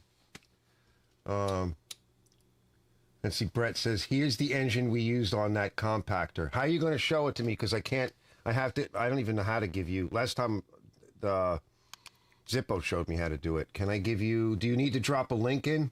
And let me answer TJ. TJ says, what time is the live show? Somewhere between noon and 2, depending upon how much work I can get done. Tomorrow on the house, I just want to do a little bit because if the weather, you know the weather is bad, so I have to tell you. Yeah, it's not gonna. Hold on. Let me see if I can tweak that.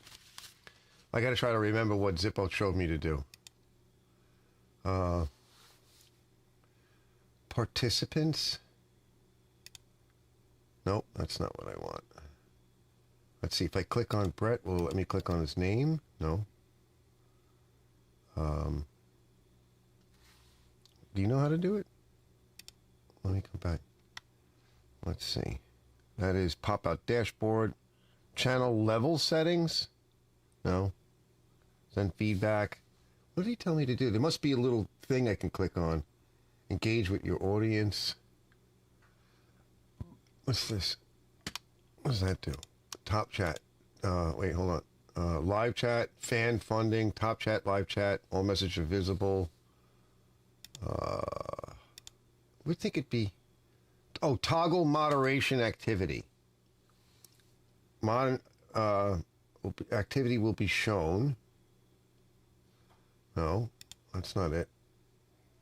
Pop out chat, toggle time set, pop out chat. No.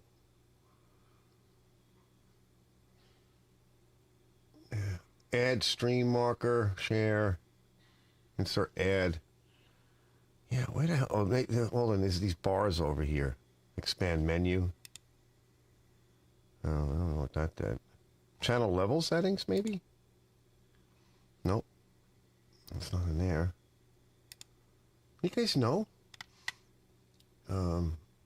Wait. Shop talk with Brett. Pin message, report, remove, put user in timeout, hide user. Oh, I'm going to add you as a moderator. Okay, hold on. Standard moderator. Save. Yeah, because he told me that these little, it's got like those little dots that come down. And let me refresh. All right, now you should be able to do it. Well, I just learned something. Well, now you should be able to put it in. We'll check that out. And, all right, so the video we want to see first, I'm going to look on the videos.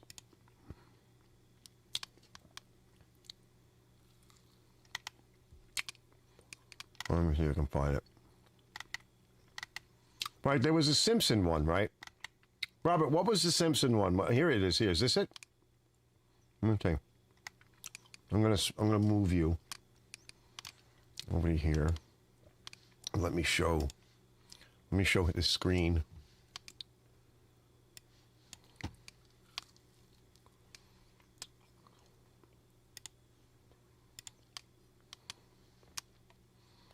Okay. I think it's this one. That might be it. Yeah, that's it. Hold on. All right, let me set the audio. I'm gonna have to mute me, I think, though, because it might echo. It shouldn't, but if I echo, let me know. It's time for me to go over and do a little maintenance checks on my Simpson 3300 PSI pressure washer with a Kohler SH 6.5 horse horizontal shaft engine. It's been a long time since I run this thing. Only thing I've ever had to do this thing was replace the pump. It came with a triple A triplex pump. Pump went out. I called Simpson and asked for Simpson pressure washer repair shops. They gave me three. I called all three. Sir, we can only work on the engine. We can't touch the pump. I bought this at Lowe's in Millersville. I should have probably went over to Track Supply and bought it. Well, I said, I had to take this unit, the whole complete unit, to Northern Tool in Macon, Georgia, and they put a new pump on for me. It's not the AAA triplex pump that came on it. Yes, I probably could have rebuilt that pump, but I didn't do it. That new pump put on. It had a cost of about $165, something like that. But I gotta check the tire pressure, which is low, and these are tube tires, which I really don't like, but there's not much I can do about it. Just gotta put some air in them. Then I gotta get, I've got all the tips that normally come with it: the red, the yellow, the green, the white, and the black. They're supposed to have a soap dispenser on this pump somewhere. I don't know where it, but it is what it is. But so far I've seen Hey, Casey. a little gas in the tank, which still smells good because where I live we have ethanol-free gas. And hopefully, this oil sensor is still working. Because if these go out, you either unplug it and run the engine as is, because you do have to keep these engines level, because these oil sensors are very sensitive. If that oil level gets put in the wrong level, this thing will automatically shut the engine down. And you keep wondering what's going on. You gotta remember, keep these things on level ground like it is right now on this concrete floor. But I've got to get some stuff for it, get this thing back up and running, doing something, because I pay a lot of money for it, just like I pay a lot of money for that. Use it or lose it. That's the reason I am here where I'm at, and I have ethanol-free gas. None of that quote. My friend had some this week. He brought some over in a coffee and he to clean up. Smells so nice. I've war stories about it. There's different videos out there on YouTube about it. Check the shelf life of it. See how old it is. But, like I said, you gotta do a few things to this thing. Probably wipe it down, get it nice and clean looking again, and put it back to use. You gotta have a hose. Gotta have the wand and 2 different extensions, and probably even a surface cleaner, which I used to have where I used to live, but things happen.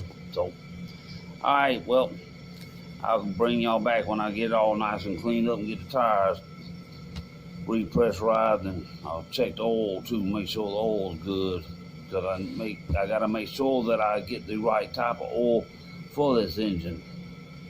But y'all have a good one. See y'all in a little bit. Thank you and have a nice day. Goodbye. All right, hold on. Let me come back because I want to look for Hey this gang, other I'm Paul with video. Stud Pack. Welcome back to the channel and welcome back to the Stud Pack this guy? Dream House build. Check it out. We have No, complete. we're not watching you tonight. Oh, let me just back up for a second. Stand by. Stand by. Coming back.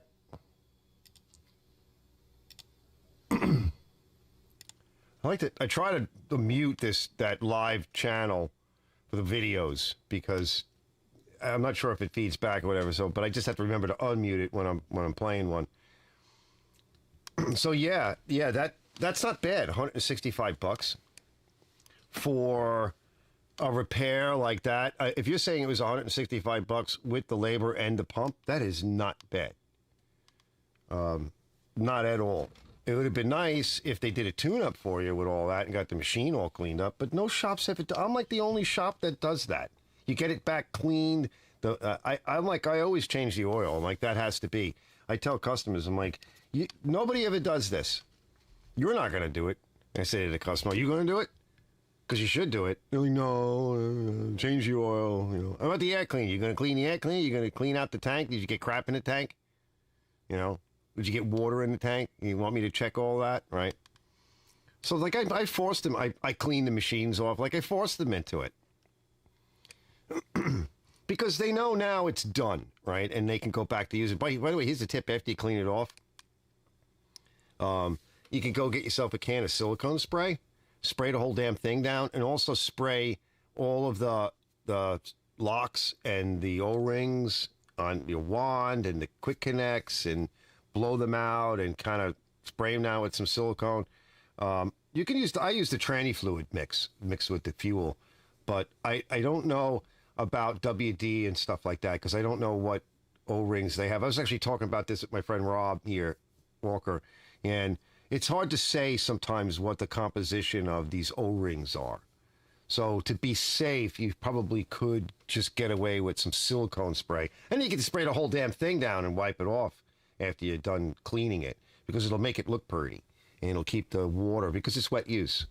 So you could probably just liberate a can of, that on everything and clean everything out good and make sure everything is working good. And it's a lubricant, right? I mean, silicone is a lubricant. It's like a dry lubricant because it goes on wet and then dries up. So there's an idea. But yeah, I mean, I think it's a nice machine, well worth it. I don't like to touch these vertical shaft machines. You can't really do anything, You can't really fix them. It doesn't come out right.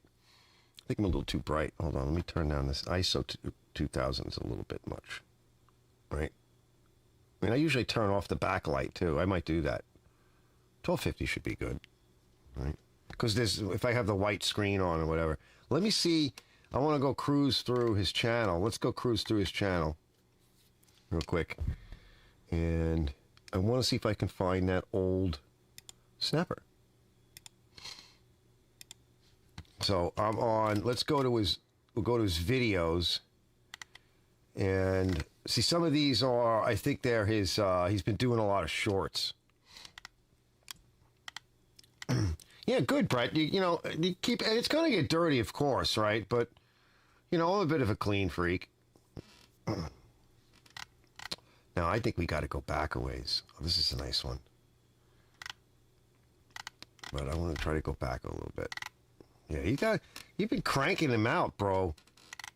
He's been cranking out all different kinds of videos. I try to kind of keep up with him. Since you do a lot of shorts, it's not a hard thing to do, but I can't keep up with everybody, what they're doing. There's just no way. I can't even keep up with what I'm doing. Ooh, what's this? Is this it? Oh, yeah, bros. November 18th, 2022. You need more views, man. All right, let's see if we can help out with that. Now, I don't remember if you did widescreen or... Because TJ's right. Turn it widthwise when you want to do a long video. If you're not doing a short, turn the camera widthwise. Because, everybody likes the width. You can just see more. Let me turn the volume on. And let's see. Check this thing out. Well. Hey, yesterday was a great day. My old school snapper finally came back home. And there she is. all nice and ready to rock and roll. Nice 'cause blades. She's got a 13-horse Enduro Tecumseh IC engine on her. And look at here, got the exhaust issue fixed. And I have my 2 blade options. The high lift when I'm cutting grass, and this blade when I'm mulching. So she's back home. Gotta do a little greasing on her and put that gator blade on, but otherwise she's ready to rock and roll. Oh, and this tank, it was dull up here. I took a damn propane torch and got this nice and shiny. So I just give y'all a little update. Oh, See that's y'all fucking later. dangerous, Bye. bro. Don't do that. I worked on this chainsaw for hours, and tomorrow I give it back to the customer. Still broke.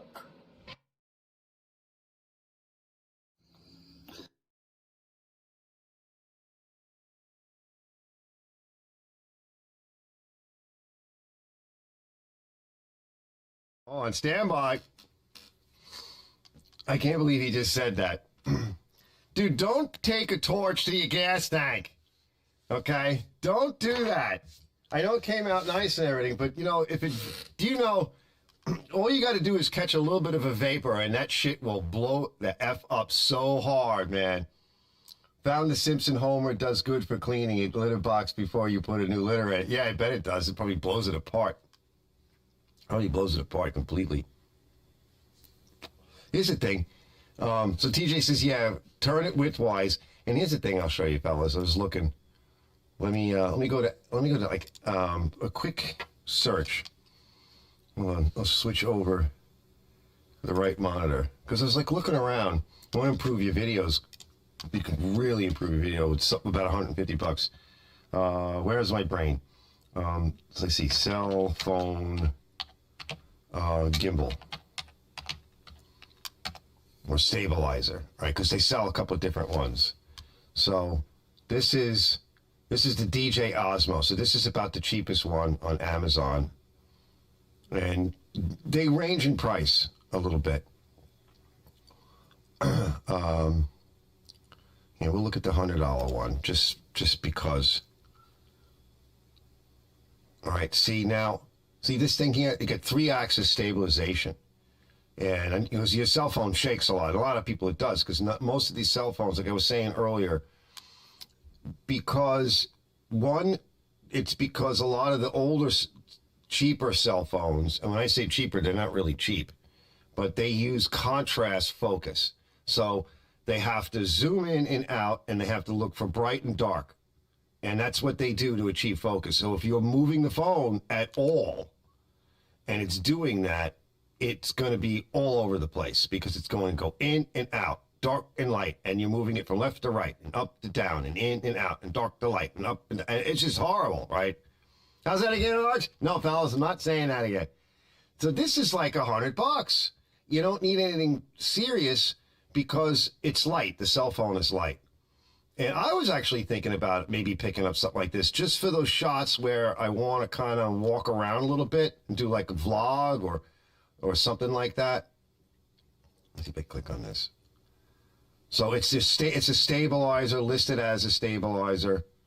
And of course, if you have a better phone, like the top of the line iPhone or the top of the line Samsungs, you don't really need it. But you know what? You could still benefit from it. The one I'm looking at is over $200 because it has to carry more weight. And, you're talking about bigger servos. And it balances the phone. The only thing is you have to set it up, and there's video tutorials from the manufacturer and from other people that show you how to do this. And another cool feature is, let me switch back, and I'll put the link in case anybody wants to look at something like this. Right, I'm not recommending any one particular one, but yeah. Hold on. Let me catch up. Let's see, send that. Did I send it? I don't know if it's sending. I think I'm over. Oh, I can't. It's too many characters. It says 200 characters is my limit, and it's 255. Hold on. What if I go back a little bit? Is this one any better? No, it's probably still going to be. I don't feel like putting it in one of those shortcut URL things. Oh God, this is 12:30. No, yeah, forget it. All right, hold on. Let me clear what I just did. There's a link thing that you can use. Hold on. Tiny URL or tiny link or something. I forget what it's called, where you can shorten a link. But gimbal stabilizer, right? Let's see, let me catch up. Robert says the gas tank was empty, which is even worse. Which is even worse because when there's so much more. All right, so ask Rob Walker, right? We told him not to clear out, not to weld on his gas tank for his Chevelle. I cleaned it out really good. No, you have to boil the tank in super clean, in sodium hydroxide for a long time. It blew up, shot up in the air, right? Right, Rob? Right? And I think he because the tank ballooned outward, and it was no good after that. Now, I was able to do it, but I cleaned the snot out. You think it's clean, and if you can't smell gas, it still could blow up. Because that's how fumes are in gasoline. It's so volatile. And you put a torch anywhere near it, forget it. You're lucky you got away with that. Nope. You get hurt. It blows into your face or something like that, hits you in the head. So please don't do that ever again. I tell people don't do that anyway. Don't do that to plastic because it's bad for it. Because you're over-oxidizing the plastic. And I know that's all over the web. That's what people do. But I don't recommend it because the plastic is oxidizing. The plasticizer is what makes it look shiny and keeps the plastic, like plastic, flexible. And then you're cooking that and pulling it up to the surface. You just aged it by like 5 years. It will crack, right? Yeah, nah. What I do is I clean all my stuff and I put a very light coat of an enamel, like a good enamel clear. And when I say light coat, I'm like I stand back and just mist everything. And it makes everything look pretty. The bottom line is there is no really good way to do this. I do sometimes the whole machine like that, and it's a very light coat. And a lot of times on the more expensive stuff, like tractors and things like that, or if I think I can get good money, I actually use automotive enamel clear, which is a 2-part. And if you can do like epoxy enamel clear, right, that's even better. So, and it just goes on everything. After everything is all nice and clean, I wipe it down with a thinner so it sticks. But if you use the wrong clear, it'll get tacky and collect dirt, and it's horrible. So it has to be, that's why I often show what I use, because the stuff works, and my machines, when they come back for service and tune, even my own stuff, like I put it on the plastic of my Nexite body Honda. And after like 2 seasons, it needs it again because I consider it to be an ablative coating. It's not a permanent thing. It comes off on its own without causing any problems. And while it's on, it's doing the protection. And then over time, it's coming off and the original finish kind of comes back. So I'm buying everything is about buying time. And I've said this many times. Everything that we do with any machine, any car, anything is what maintenance is buying time until the next maintenance interval and trying to keep the machine in good enough working order so that by the time the next maintenance interval comes, it's not a broken piece of crap that's rusted and you want to throw it out now. That's all it's about. So that's the best we can do because everything rots. We rot. Everything around us rots, right? So yeah, the DJ Osmo and a few others, the gimbal stabilizers, that's what I need too. That's why some of my footage sucks. Yeah, let's see. And Robert says, the other thing is the stuff Rust-Oleum wipe new. What's that? Another thing, too, what I want to try, I just don't have any money to do anything, but the fellas that are in the car business, like doing the old cars where they like the patina of an old car, you know, that sort of somewhat rusty, old paint wearing off, a lot of times they'll put linseed oil on and things like that, and that wears off. There's a number of, like, concoctions. Some of the fellas will put a clear on, right? But that can look a little artificial. But a lot of the guys like the clear because it's on there for a long time and they don't have to think about it again. Well, one of those custom companies made a wipe-on clear, not a spray-on clear. You put it on a rag. And so Brett says, Lucas Slick Mist does good on my Honda. Let's look that up. All right, let's see. Let's find that. So, yeah, this clear, you wipe it on. Now, it's like about, last I looked at it, which was before all the crap happened, it was like $50 a gallon, which would last me for the rest of my fucking career. Excuse my French. Lucas Slick Mist detailer. I've used to use a lot of these detailers. This is Slick Mist. Okay, let's go to the footage. There you go. Let's see. Customize, reject. I'll just accept the cookies for now. Slick Mist Speed Wax. Nice. I used to put a lot of the speed waxes on my Nova. I still, you know what, I might pick this stuff up because I want something for the van, too. I bought something for the van. I like it. There was one product I was getting for a while. It came in a blue bottle. You rinsed the car off. You left it a little bit wet.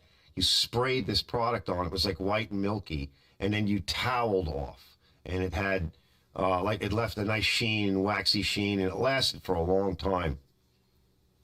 So it's a polymer paint gloss intensifier, which can be used on other surfaces such as glass, chrome, vinyl decals. Ooh. Use Slick Mist as a traditional wax, quick detail spray, or spray it on your vehicle between rinsing and drying. Yes, that's what I'm talking about. For the easiest polish job ever. You guys, when was the last time we had a good polish job, huh? Let me put this link in the show notes. Hold on. I like this stuff. I'll put it there, and let me just stick it in. I'm going to put it in the show notes in the description, too. Because I like this stuff so that we can always look back. For those of you that don't know, we can come back to it. All right, it's in there, too.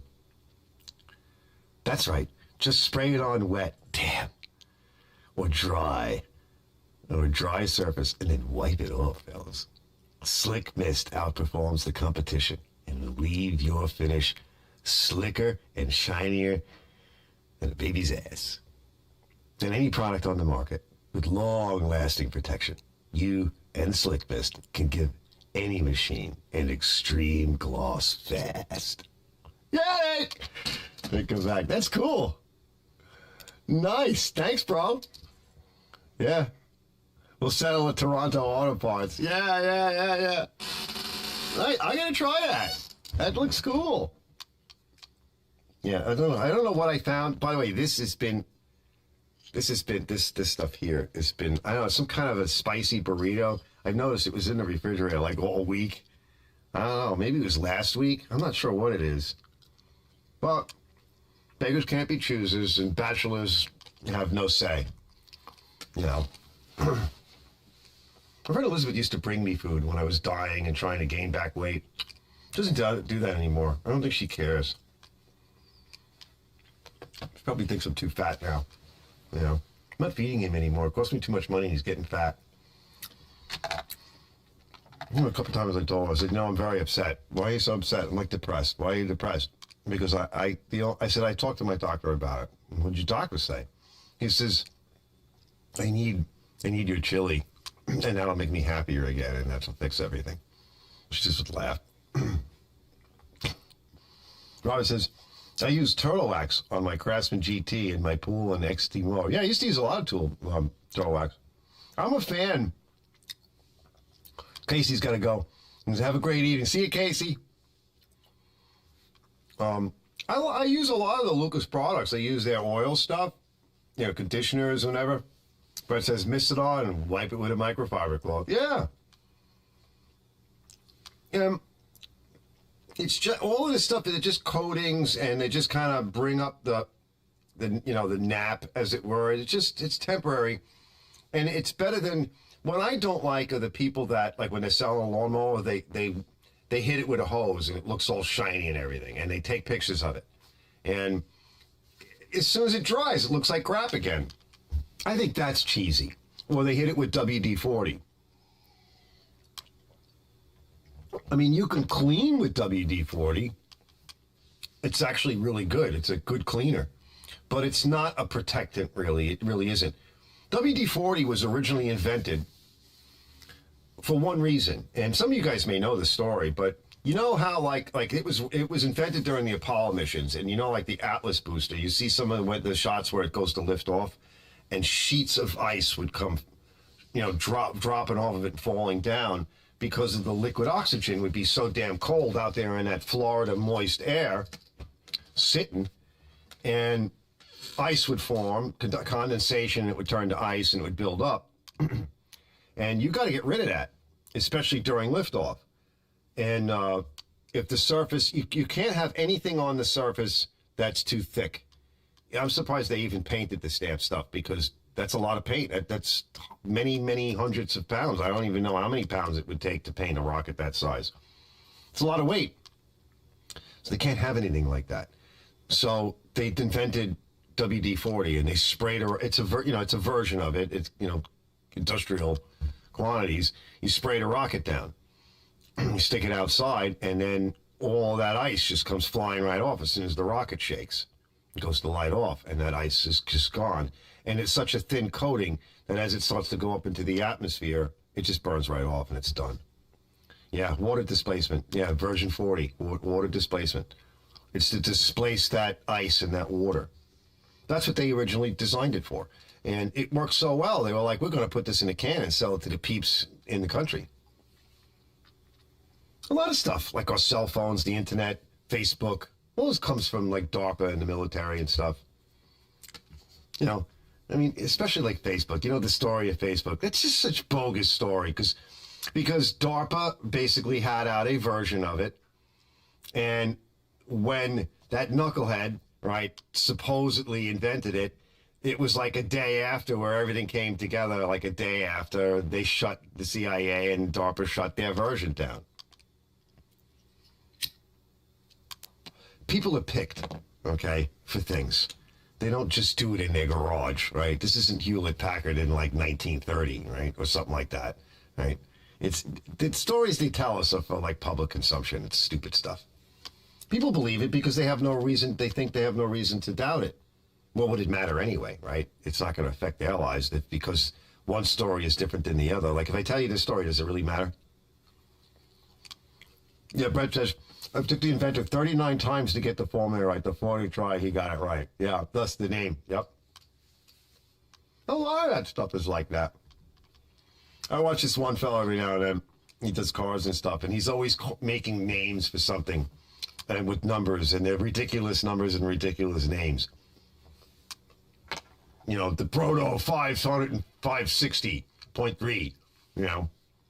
The Proto Tool 560.3, because it took the guy 560 and a half times to get it right. Now, let's go see what else we can find. What other trouble can we get in? I want to see what else he's got on his show. There's something else that I saw that I like. Let me search for it.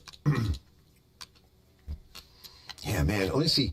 Hold on. I want to see. Let's take a peek. He's been busy. Robert, you have been busy. 446 videos.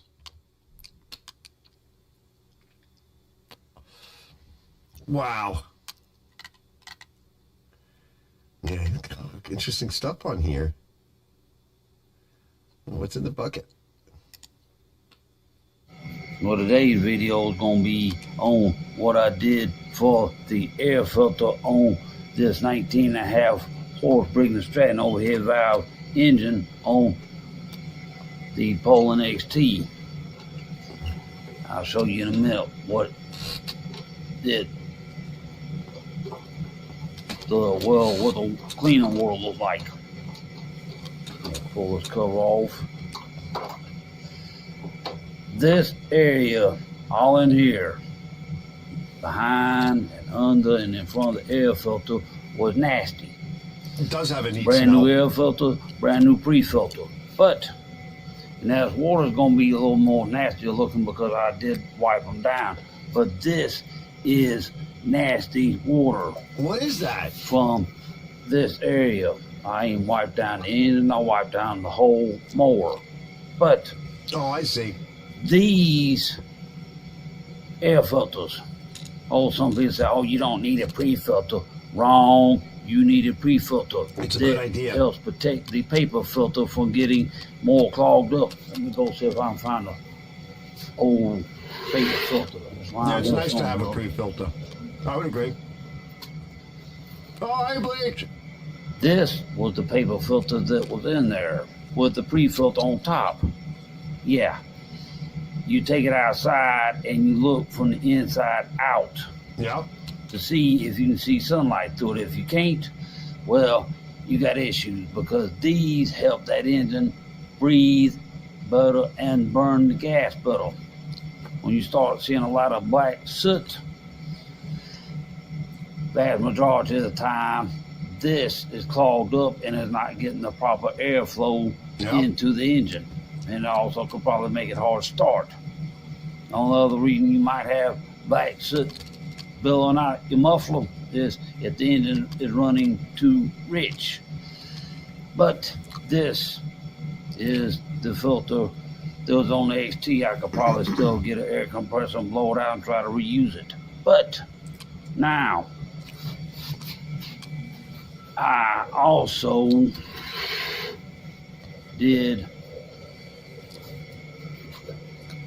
Look at the tires on the front of that filter thing. maintenance on my GT, baby. Yeah, I want tires like that the, for my tractor. Kohler Pro 22 horse twin cylinder. But So let's go to Bleach's channel. I brought out a new filter that I had in stock, but this is the old filter. This is the Briggs filter. I washed it out and I'm letting it dry a little bit. But what you do is you go outside and you look toward the sun and you determine if you can see light coming I think it's in through. beautiful shape. Look at the This tires. is the new filter and pre-filter. That's what I need. Oh, I'll take the story I in a gotta minute. take that metal part out too and put it in this filter. But you go Look, let me go get it. outside, like I'm Let me getting check. now. Right there. And look toward the sunlight. And if you can see light coming through that area, you're all right. But if you don't, well, you gotta blow this out and try to keep using it till you can get a new one. Now this is the new filter. Let's see, get this pre-filter part off.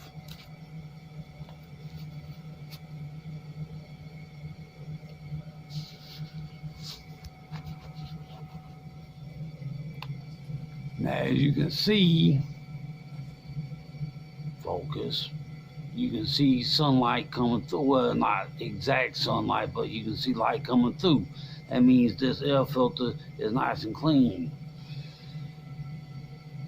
Even that way, I can, look and see light coming through. Now, like I said, with this one, well, let's knock this middle part out.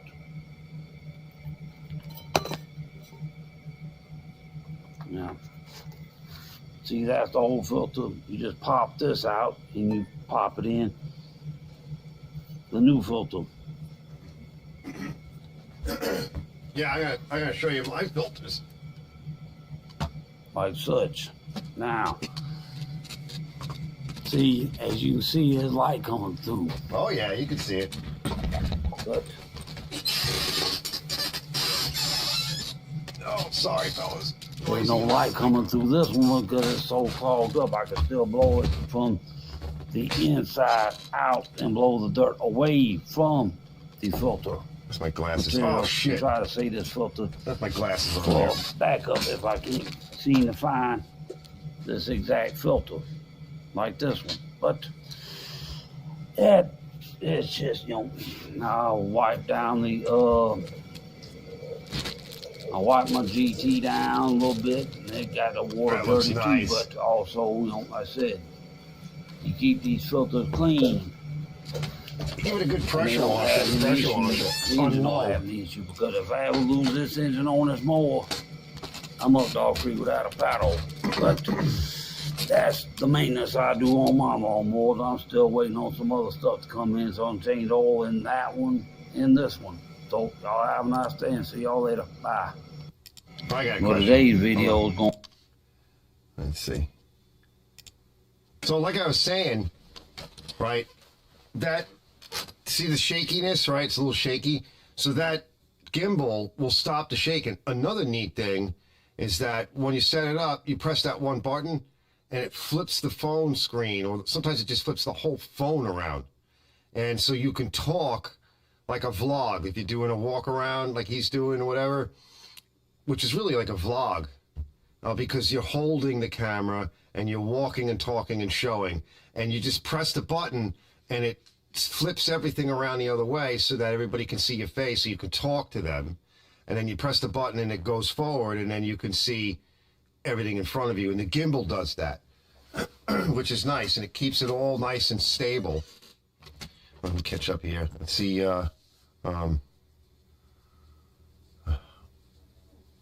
Yeah, right, because it's they don't use filter. Hold on. Okay, Bleach says he's amped up because he ate Oreos and Fritos. Why are you eating garbage food, bro? Hi, Bleach. Welcome back, Connor, says Brett. Brett says they don't use pre-filters for looks. It serves a valuable purpose. Yeah. Yeah. And you can wash it. You can save your paper filter. That's what I want to show you. He says, are you making a mud mower there, hauler? Yeah, those are nice tires. I'd like to set something like that for my big tractor, which I want to show you guys in a minute. I got something cool. He says, hey, Brett. Mel says, no, that GT tractor is my grass cutting machine. It's a hydro drive tractor. Yeah, those are nice. Bleach says, okay, cool, Robert. Bleach says, my glasses are upside down for some reason. Mel says, yeah, buddy, I have a video on when I first got her. Sweet. Bleach says, I still use the Kodak ZX1 now, 2 of them. That's cool. I want to see some footage on that Kodak.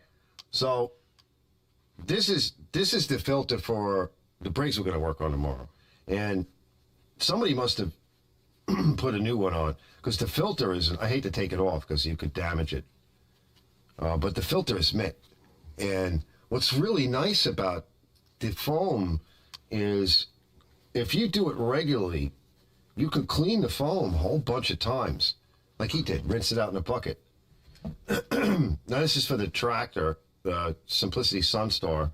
It's getting beat. Now, I got another Sunstar, which is what I didn't mention, because really tonight's focus was about something else. But I got another Sunstar. It's not mine. We're going to go take a look at it right now.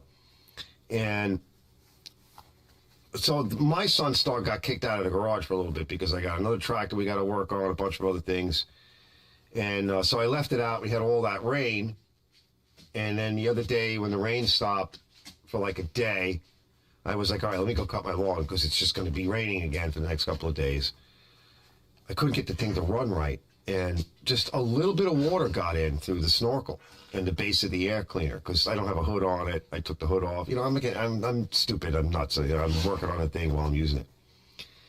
And you can't really see through this. Now you can. I cleaned it. And you can kind of see through it.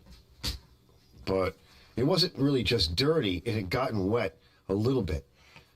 These paper filters, I tried drying it. I dried it in the sun. When I would lay it down on the air cleaner housing and put the top on, the motor would just choke. Just blew smoke, couldn't get it to run right, no power. It doesn't take much. This is all clean now. So this is, I grabbed the filter off of the customers. So the customer, I met this really cool guy, really cool dude.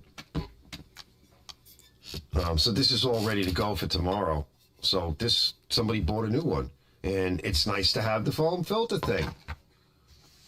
You get a lot more life out of it. It keeps the efficiency of the like Robert said, of the paper filter high, so your motor can breathe. And this other filter here, I mean, it was just choking the hell out of the engine, which is burning more fuel, down on power, making the motor suffer, making the motor work harder. You're killing it. Let's see, because he's munchies. He's got munchie stress. Yeah, yeah, you can do that with your phone. I don't know, Brett, your phone, do you have a stick that holds your phone? Because a lot of times you just have like just a basic stabilizer with some of the better phones. All you need is like a stick, so you don't have to hold it like this, you know? You don't have to hold it like this. It's silly. It grabs the phone nice. Most phones can you just hit a switch, but what's nice about these stabilizers is that they do that for you. It's a press of a button. You don't move your hand from the stabilizer part. You keep your hand still. You don't have to put any other hand on it. You can work with it. Bleach says, Munchies will stress. Robert says, I've seen those pre-filters crumble because of the, yeah, they just come apart. But that's okay. But by then, you're generally ready for a whole new filter assembly, you know. Bleach says, I hope to make some Halloween videos. Maybe wear a spooky mask. Yeah, nice. Yeah. So here's a question. Before I show you guys this cool, I think it's a cool Simplicity Sunstar. On the property, fellas, on the property. So he's a really cool guy. And what we're going to do is we're going to take it one step at a time. The first thing that's wrong with it, well, it's filthy. And we're going to clean it. And then we're going to get to, there's something not right with the cutting deck is not spinning. And it could just be electrical, because I see there's a lot of kind of rigging going on. His PTO is maybe not pulling anything. So that's why I say it's electrical. Hopefully the PTO itself is not fried, because it's an mechanical PTO clutch with 2 belts. We'll do that first. And then you'll see in a minute, I'll show you the rest of it. You're going to see, and I'll narrate too, it needs a lot of other work. But it's in better shape than mine, starting off with. Way better shape. But it's got some things going on with it. So here's the question. So Robert's doing everything in vertical. Hold on, let me just catch up. Let's see, me too, Robert. Brett says, happened to me on my chipper 8 horsepower Briggs. Brett says, nope, just my grubby meat cleaver Homer Simpson hands. Yeah, like I said, I think you would benefit. And here's another neat thing. If you noticed on the one I was showing you, it's got the feet that come out in the bottom. And they kind of spread out sort of like this. But when you pull them together, right, I don't know if they flip up or down. I think they flip up. What's neat about that is you're holding it in your hand, which is a much more natural way to take the footage. Like with my cameras, I have to hold it from the side. That's for taking pictures. That is not good for walking around video. So you're holding it in a more natural way. You're less likely to get weird movements. It's better control. And then when you want to set it down, you fold out, if you want, you can fold out the stands that come, and you just set it down. And it stays wherever you put it. So there's no laying it on anything, because you're laying it on stuff. I think it's a great tool, and I definitely want one because I need one, because my cameras do not have any good stabilization. The good one does, with the big lens on it, but that's not what I use all the time. It's usually on the rig, because it's a better camera and it's wired, and it's like the shop studio camera. So here's my question. So Robert's doing vertical video, and let me see if I can formulate this question. He does a lot of shorts now, but these are long format, and he's keeping it in vertical. But, and you might say, like TJ said, he should go wide. Now, I'm a widescreen guy. For me, life is widescreen. Everything should be in widescreen, but who the hell am I? What is more popular? Most people are I see this all the time. People are looking at their phones like this in the vertical. I see very few people, when they're watching a video, go widescreen. I think most people don't even realize that you can just turn the phone and you now have widescreen. And most people are watching shorts and these short videos in different formats, and they're almost always in this format. So where's the value point to turn your phone and record this way? Okay, because I started recording like other cameras up there, but I started doing some shorts with my camera, actual camera. And to do a short, I turn it vertical because it's just easier. If I'm hand holding it, all right, that's not so bad. But I also put it on my stand, and I can turn the stand on the end, because the way I have it set up, I just turn a knob and I have the mount turned so that the camera mounts vertical. and I take my shorts like that. Is there any advantage anymore in doing a widescreen video? Because if most people are doing this today, is it maybe that it doesn't even pay to do a widescreen format long form video? I don't know. You know? Let me catch up a little bit. So he said his grubby hands. Bleach says the choke lever is broken on my snapper. I dump a little gas in it and run it like that. I'm lucky I don't have dusty conditions. Yeah, but eventually, you suck it in yak. So you could just spray start it with some hot shot, put a filter on it. Because I had to do that the other day because I didn't have an air cleaner for a little while and I wanted to cut my lawn. And I could see it was going to rain. I was running out of time. It was getting late in the day. And then I thought, you know what? I can't because the dirt is getting in. I could see it. I'm looking down at it. I'm watching stuff in the air. You're cutting a lawn. You run through a dirt patch, a dusty patch. And it was wet out still. It was still like moist out. It's there. So I went over to my customer's machine. I'm like, I wonder if his air filter's any good. The engine ran fine. So I grabbed his filter for now. Blew it out real quick and put it on and put the top on because I'm like, I'm not running this thing without a filter. I don't want to make it worse. Bleach says, I still use an SD HDMC card for my videos. Okay. Robert says, I have a tripod. It's a 3-leg style tripod. Yeah, definitely. And, another thing, too, is you can actually use those tripods for stability. I don't want to bring it over here because it's just not enough room. But you can actually hold the bottom part of it and it'll give stability. And then you can set the thing down and then you can make an adjustment to the camera and everything will be more stable. So the thing is if you don't have something to stabilize the footage, your camera, then the other alternative is to just mount it into your stand and shoot and say what you want to shoot and say, and then cut the video, move the camera to where you need to move it, stabilize the camera or phone, shoot and say what you need to shoot and say. It changes the way, then it's not the vlog, right? Then it's not a vlog style. But to do a vlog style, if your camera's moving around a lot, then get a stabilizer for it. And it'll come out so much better because there'll be none of that shake. None of it. And also, like I said, every time on these sensors, these focus sensors that are using contrast where they're breathing in and out and they're going light and dark to find the focus on the object, if you're on a stand, it will do that once and it will find the focus. If you're not on a stand and you go to move any little bit, it has to refocus. And it does this in and out. And you're going up and down and in and out and up and down and left and right. And you get this. And, we can stop doing that. I try not to walk with my camera. But you want to, even me, like I don't do a vlog style or anything like that. But I'd like to. I'd like to do some more of that. I have a really hard time keeping the camera stable, and I hate the footage. So is it widescreen? I mean, I don't know. Let me know. What does Brett say? Right? He says he records everything. Oh, I'm getting beat. Hello? They're in the door. I don't know, what is it? Put it in aluminum foil. All right.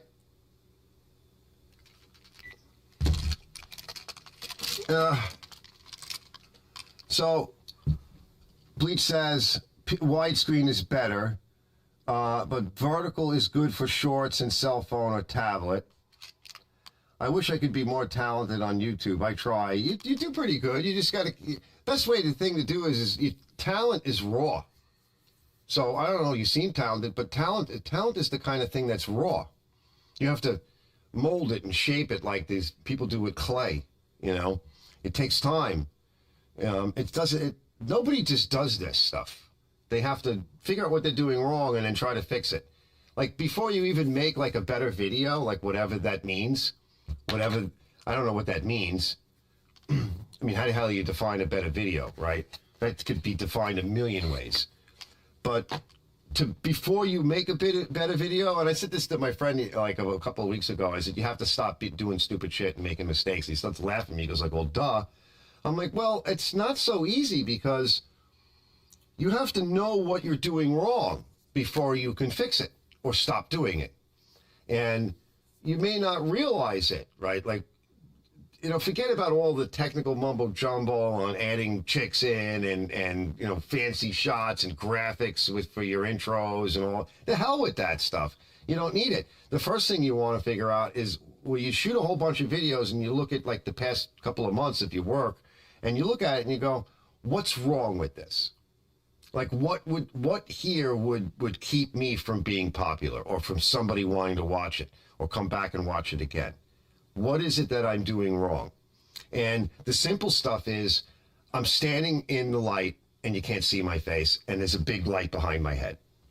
The sun is behind my head and the people are looking at me and all they see is a dark face and a gigantic light haloing around me and this glare, and now they can't look at me and they don't care who I am anymore. Like they want to leave. Like that's one thing. Then you go and you shoot something and you can't see because there's no light on. Like there was that one shot where you showed to show something, I couldn't see what it was. That's how you lose somebody's interest because they might really be wanting to see what you're saying. Let's go take a look at this. And you're like, oh, check this out. I want to show you this. And then you stick the camera there and there's not enough light. Stop. Time out. Put a light on. Put a flashlight on it, right? Watch Musty. He's always putting flashlights on stuff. And it gets a little glary, but what do you want? He's in a shop.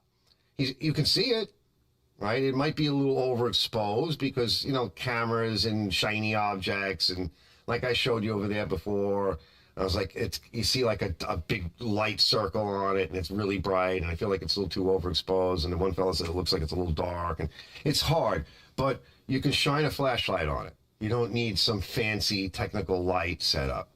You can turn another light on of some kind, in the corner of a room or your garage, move it away a little bit so it's not so spotlighty in the way, and don't stand in front of it. You can figure that out. That's like the simple stuff. That's how you get better, because when you start mastering that shit, you stop making mistakes, and then people look at your videos and they're like, oh, I see what he's talking about. Oh yeah, I can see it. Oh, all right. And audio, right? Your audio's got to be good. And they have to be able to understand you and be loud enough and be clear. Like my one friend from the Netherlands, he would say to me, Arch, turn that lawnmower down. He's like, you're speaking and it sounds great, and then you go and start the lawnmower and it's like overpowering. He's like, turn that lawnmower down. And what I would do is you have to edit. I can't change the camera. I mean, I'm not going to go into the settings and do all of that. I'll screw it up. So the only other thing to do is put a cut right when I'm done talking, right before the lawnmower starts, to the end of where the lawnmower goes off, and then drop the volume down and just bring it into a little bit about where my voice was, and then save it off. And now it's not overbearing, right? There's no greatness in any of that, right? There's no artistic fanciness to that. It's just like not making a mistake. So it's not even a matter of making a better video. It's like fixing the mistake, keeping the mistake away, letting people never see the mistake kind of thing. And then you save all your mistakes for bloopers. Let me catch up to you guys. So it's not even a matter of talent. Like there's no talent to turn volume down or up, right? You don't need a lot of talent for stuff like that. You just need to be mindful of the simple shit. And then you'll learn how to do it quickly, which is the next thing, so you don't piss yourself off when you're trying to do a video and frustrate yourself. He says, I used to wear a hockey mask and do a character called Jason Myers, a lot during Halloween. That's cool. That would be funny. That would be cool. Yeah, on YouTube. All right, why don't we show you guys some footage, and then we'll go check out a couple of things before I get out of here, because we're at 2 hours and 48 minutes, and almost everybody left. Hold on. Yeah, yelling over a loud lawnmower. I still do that. Okay, I get up close to the phone, and it's not good. But, I don't claim to be perfect. A lot of times I get away with it with this one camera that I like to use because the camera's got a built-in mic. There is no other mic on it, and it doesn't pick up the lawnmower as loud as me close to the camera and I don't have to yell. And I just did it again the other day, and I listened back to it, and I said, can I get away with that? And to me, the answer was yes, because you could still hear me well over the lawnmower. Yeah, your Brett says you need to wield a big-ass chainsaw, right? You know what it's like to still. I always got a kick out of, like, these movies. Like, a lot of these, like, horror movies from, like, 10, 20 years ago. Even today, though, you see it. They're all made for basically young people, and they're all, like, college young people. And there was one movie about some dude who was, bad dude. And all these college kids are all together hanging out. And then they start running, right? And they go to hide. And where did they hide? In the garage where all the chainsaws, ice picks, and stuff are hanging in the back. It's like, that's not a good place to hide. Don't go in there. I don't think that's going to work out well, It runs. I'm like, yeah. I go, yeah. That's what I say. Yeah, let me show you guys some of this footage. I'll show you. Let's see. Do I have it here? What do I do with it? Oh, I guess. Oh, here it is. Check you out before I leave. Can't get everything done in one night. It's hard. Are you guys ready? I just love these damn things. Nobody else cares. Other than Zippo. He's like the only one that cares about these machines.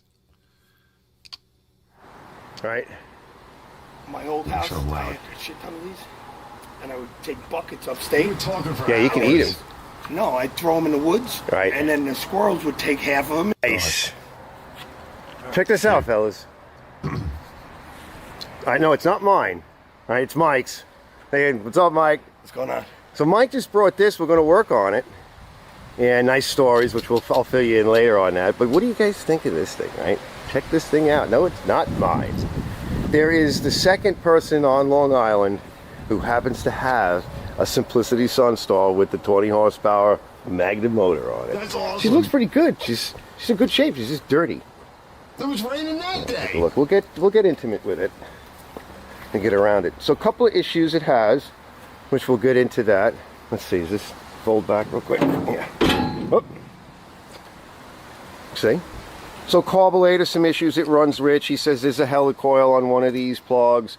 There's some issues with the PTO, okay, some electrical wiring issues. So we got to get the deck going, right? The PTO down here. Good thing is, let me turn a little light on.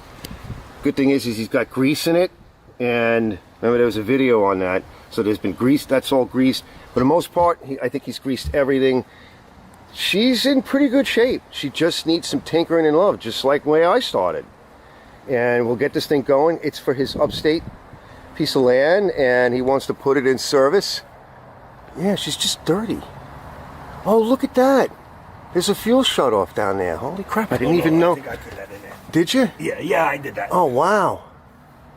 Good thing you remind me of Yeah, it's actually on, so I just saw that. Look at that. She's in really good shape. She's just dirty. And there's a lot of little nitty kind of nitpicky kind of stuff. That same thing with mine. They get tired. Like, you got to service them and take care of them. And the thing is these things usually run so good for so long, people just go, to hell with it. And they just keep going and going and going until finally, it's like, all right, now I need attention. Yeah, look at it. I don't really see a lot wrong. It's just some love and affection and a little bit of money. So a couple of things we talked about was, just like with some of the first videos I did, I can see the tranny sauce that's in there. It looks pretty dark. There is a filter. There should be a filter up front. Be good to get that out and change that. Put some good tranny fluid in. Obviously oil change and stuff. But the PTO is the first thing. We got to make sure this deck is running reliably. All that is spinning good. And then we can get to the motor and the carburetor. He says it runs so rich that you wouldn't want to be in the garage. So that's bad because gas wash the engine. Yeah, it burns your eye, but if gas wash the engine, it'll wear the engine. Oh, right. Yeah, so we don't want that to happen, because it shortens the life of the engine. And he also has like the same problem. Like I see the engine mounts are starting to go on it too. It's starting to lean. You can actually see it. So if in the future you want to do that, it hasn't thrown the belts yet, but you see the belt lean? See that one belt in the front, how she's leaning? That's how it started with mine. You see that? Yep. And you saw. So it's just starting. Yeah, but after Now, these were 80s, so after all these years, it's just starting to do all of this stuff. And it's still here. This thing's a monster. All right, fellas, let me go. We got to get this thing off. It's raining, and I'll hook back up with you later. All right, hold on. I'll show you a couple more things, but I want to answer.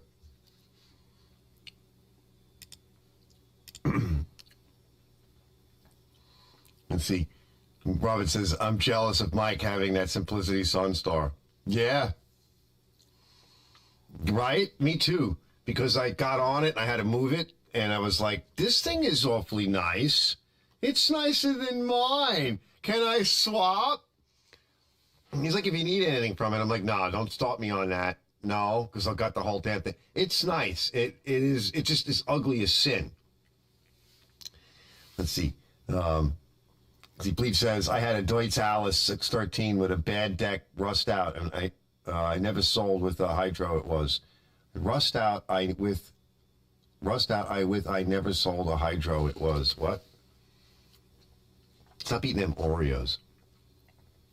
The hydros are nice. Let's see, I think Red says, look at that beast. It's a bad boy. It is a bad boy. You're going to hear it run in a minute. This is in my old videos on YouTube. We'll check that next time. It's getting too late now. Bleach says, also had a Simplicity 4211 years ago. I put 14 horsepower coal engine on it. Nice. And Robert says, Simplicity is owned by Briggs and Stratton. Nowadays it is. So what I heard was the story. This is the story, because I can only tell you what the stories are. Deutz Alice, being German, or European German, I suppose, comes here and essentially turns into, I don't know who bought who out, because I think Deutz Alice at some point sold the Simplicity stuff, and it became Simplicity, because there is a time where my tractor exists in green and says Deutz Alice on it. It's the same damn thing. I have a Deutz Alice out there. It's a smaller little greeny Deutz Alice. I showed it once on my channel a couple of years ago before I was doing lives and stuff. It's got a Briggs motor in it, and just a little lawn tractor, but it's kind of neat. And the back opens up this way. There's like a whole area where you can put like a toolkit in too. So the whole back and seat and fenders go like this, and the hood goes like this, and you can get to everything. It's actually kind of cool. And I think I have a decent deck for it. I think I actually have the deck for it. It's kind of rusty and all, but I'd like to get it going at some point in the future. It's back there somewhere. We're going to have to uncover it and move it and clean it. What I did a couple of years ago, I poured oil all over it, but that's all gone now because it's been sitting out. So I wouldn't be surprised if whatever's left of Simplicity is now owned by Briggs. Bleach says, yeah, I wish I never sold it. Yeah, I get you. Yeah, totally. So those are nice machines. And those are really big, huge transmissions. I think they're made by Tecumseh.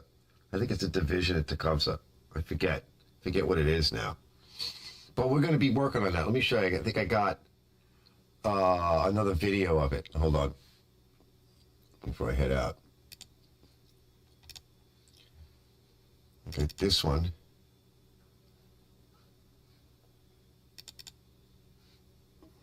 You got to get that in.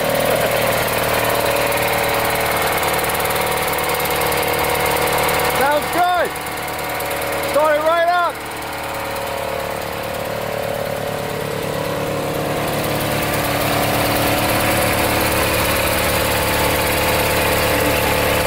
No smoke.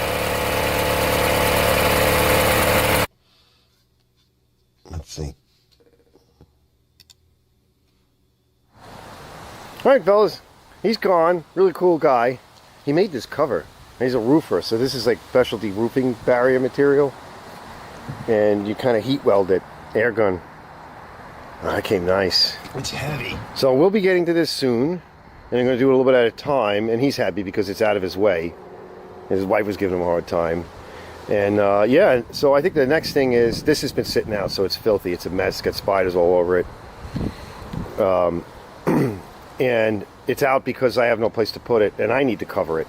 But before we cover it, next nice day, if that ever happens, yeah, we got to pull this down a little bit here. is, yeah, I'll do that later, is we're going to clean this up, both of them. Get both of these machines kind of cleaned up next pressure wash day. Yeah, peerless, right. And then I'll use this one for some things, and I'm going to cover it and with whatever I have.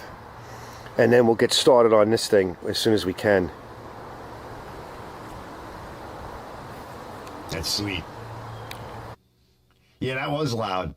Well, that's because it's live, and I hold myself to a very different criteria. Unless I, like I said, occasionally I'll do a live where I do like a presentation. You guys have probably seen some of it. I got one coming up I want to do on Satanism, right? How it's like a little bit of the more modern history of how it's embedded into our culture, especially in like Hollywood and politics. That'll be fun. But that's if I do more of a presentation video. Like tomorrow, I'm going to try to behave myself and stick to just getting the motor running and stuff. But it's hard with all these bells and whistles.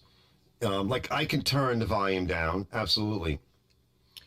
But then I got to remember to turn it back up again, because if I don't manually turn it down, play the part of the video with the noise, I have to then manually turn it back up again, because if somebody's talking in the video, you won't hear them.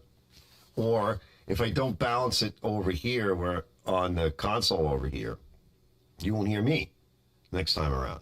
And if I forget to mute and unmute, right, you have all of that stuff. So it's a lot of dynamics going on, doing all of this stuff. So he says, are you getting rain and flooding much? Yeah. Brett says it loves those opposed twins. Mine's starting to smoke a little bit, and it burns a little bit of oil, unfortunately. But I think it runs a little smoother than his. The throttle's not working. So I noticed that. There's just whatever the throttle's set to is whatever the throttle's set to. There is no other RPM. When you go to move the throttle, nothing happens, because I got on it and drove it. There's some rigging going on there with the levers and such. And it looks like there's rigging going on there with the electrical system. So that's, after it gets cleaned, it'll come in and we'll start on that. And we'll figure out what's going on with the deck and the drive system there. And then I want to figure out what's going on with his throttle. I'd like to rebuild the carburetor, and I need to rebuild the carburetor on mine, so I'd like to order 2 kits. Pretty much going to be ordering like 2 of everything, and pretty much do the same thing to mine, like the basic tune-up stuff, especially the carburetor rebuild. I never rebuilt the carburetor on mine. Remember, I had that screw fell in there, and I went to go maybe open it up and clean it out, and the bowl is glued on with RTV. And hopefully the bowl isn't damaged and the carburetor isn't damaged, because there's no way to know, because we got a brake seal and I got to have the rebuild kit for it. So I'm going to get two kits. We'll do his, and eventually I'll do mine. I just tuned mine the other day too. I had to tweak the screw a little bit. She was surging. Run a little too lean. And but yeah, it does burn a little oil. Mine as well needs motor mounts. His is going to need motor mounts, and we talked about that. So the plan is step by step. We'll get the cutting deck going, and then I'll come up with whatever the next plan is, and he'll have the price for the cutting deck issue fixed and some electrical issues fixed, and then I'll give him like a guesstimate price for whatever the next thing is that I think we should do. He can decide, and he'll probably keep it here for the winter because he's in no rush. Upstate is upstate, and his wife was getting sick of looking at this ugly thing sitting on the trailer in the yard down here. So it's out of his way, and which would be good because it'll be some work I can do over the winter, bring it in, do some work to it, shove it out, take care of some other jobs that I got to do, kind of back and forth. I don't mind that it's here. It's its temporary home, and it's a worthy machine to fix. And, how often do you get to fix Simplicity Sunstars for people? I mean, he found me through some other work I was doing. Yeah, please sleep good tonight. Yeah, we're getting a lot of rain here. It's been flooding, and everything is flooding. I managed, after this day, the next day, it got dry for a little while, and then I just kind of pressed my Sunstar at the service so I could clean up the yard a little bit and cut the lawn.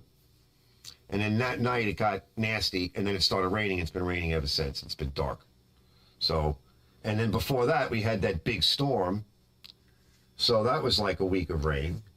On and off, different levels of rain, flooding rain, torrential downpour, mist, hazy and, dark. But yeah, he says, Robert says, you got that shop talk with Brett about Peerless was owned by Tecumseh back in the day. Tecumseh back in the day started in the refrigerant field. Yeah. Yeah, you know, a lot of people did. A lot of those early mechanicals. Well, Kohler was making, weren't they making like pumps and mining equipment? Like they go back to, I think, like the 1800s or something. And then they got into like the smaller equipment. That wasn't what they were doing initially, you know. So that was good. So we were able to date my motor. So it's an 80, what do you say, 87? I'll look back through the chat window. So now I don't have to date it myself because you guys helped me out with that. So it's not 70s, it's 81 or 82, I think he said, or 87, I forget. Yeah, Philco, yeah. Philco was nice. I like the Philco stuff. I remember having some Philco products. Yeah, that was good stuff. They made TVs, they made air conditioning stuff. Yeah, that was good stuff. It was all American made, and people had decent jobs when they worked at those companies. You know, they bought houses and put their kids through college, and they retired, and they weren't millionaires or anything, but, you know, now you're lucky to earn a living at all. It's hard. This guy, this customer guy, he's a really nice guy. He actually works in a city, and he retired from a company, union company. He retired as a roofer, and he really didn't feel like retiring and still likes the money. So he stayed within the company and started his second career as a tin knocker in the union. So he's got plenty of coin. Yeah, Kohler was into plumbing. Yep, they were in plumbing too. They went into the plumbing thing. That was a little bit later because I think when they started, it was more mining gear and stuff, which is like 1800s. And my house is 1927, and some of that plumbing came later, like heating and stuff. My neighbor still has his original outhouse out in the backyard. It's fallen apart, but he stuck pool stuff in it. Yeah. Yeah, Kohler makes great plumbing stuff. Kohler toilets and sinks, and it's good stuff. All right, I'm done with smoking. I don't feel like smoking anymore. All right, fellas, it's like 3 hours and 6 minutes, and that's pretty much my limit. And I'm tired, and it's time to go rest and relax. And I want to thank everybody for kind of hanging out and doing a thing with all longer large, you know. And it's just like there's probably a couple people left in here. I think it's like 6 people left, which is good. It was good. I am so shot. I'm going to go chill out, hang out, relax. The dog probably needs to go out. He's over here all cranky now. He's just missing his girl because he knows that she flat left him. She moved out on him. He's so brokenhearted. He doesn't know what to do with himself. Yeah. All right, fellas. I'll see you guys later. Thanks for stopping in. Yeah. I'm going to stop the stream.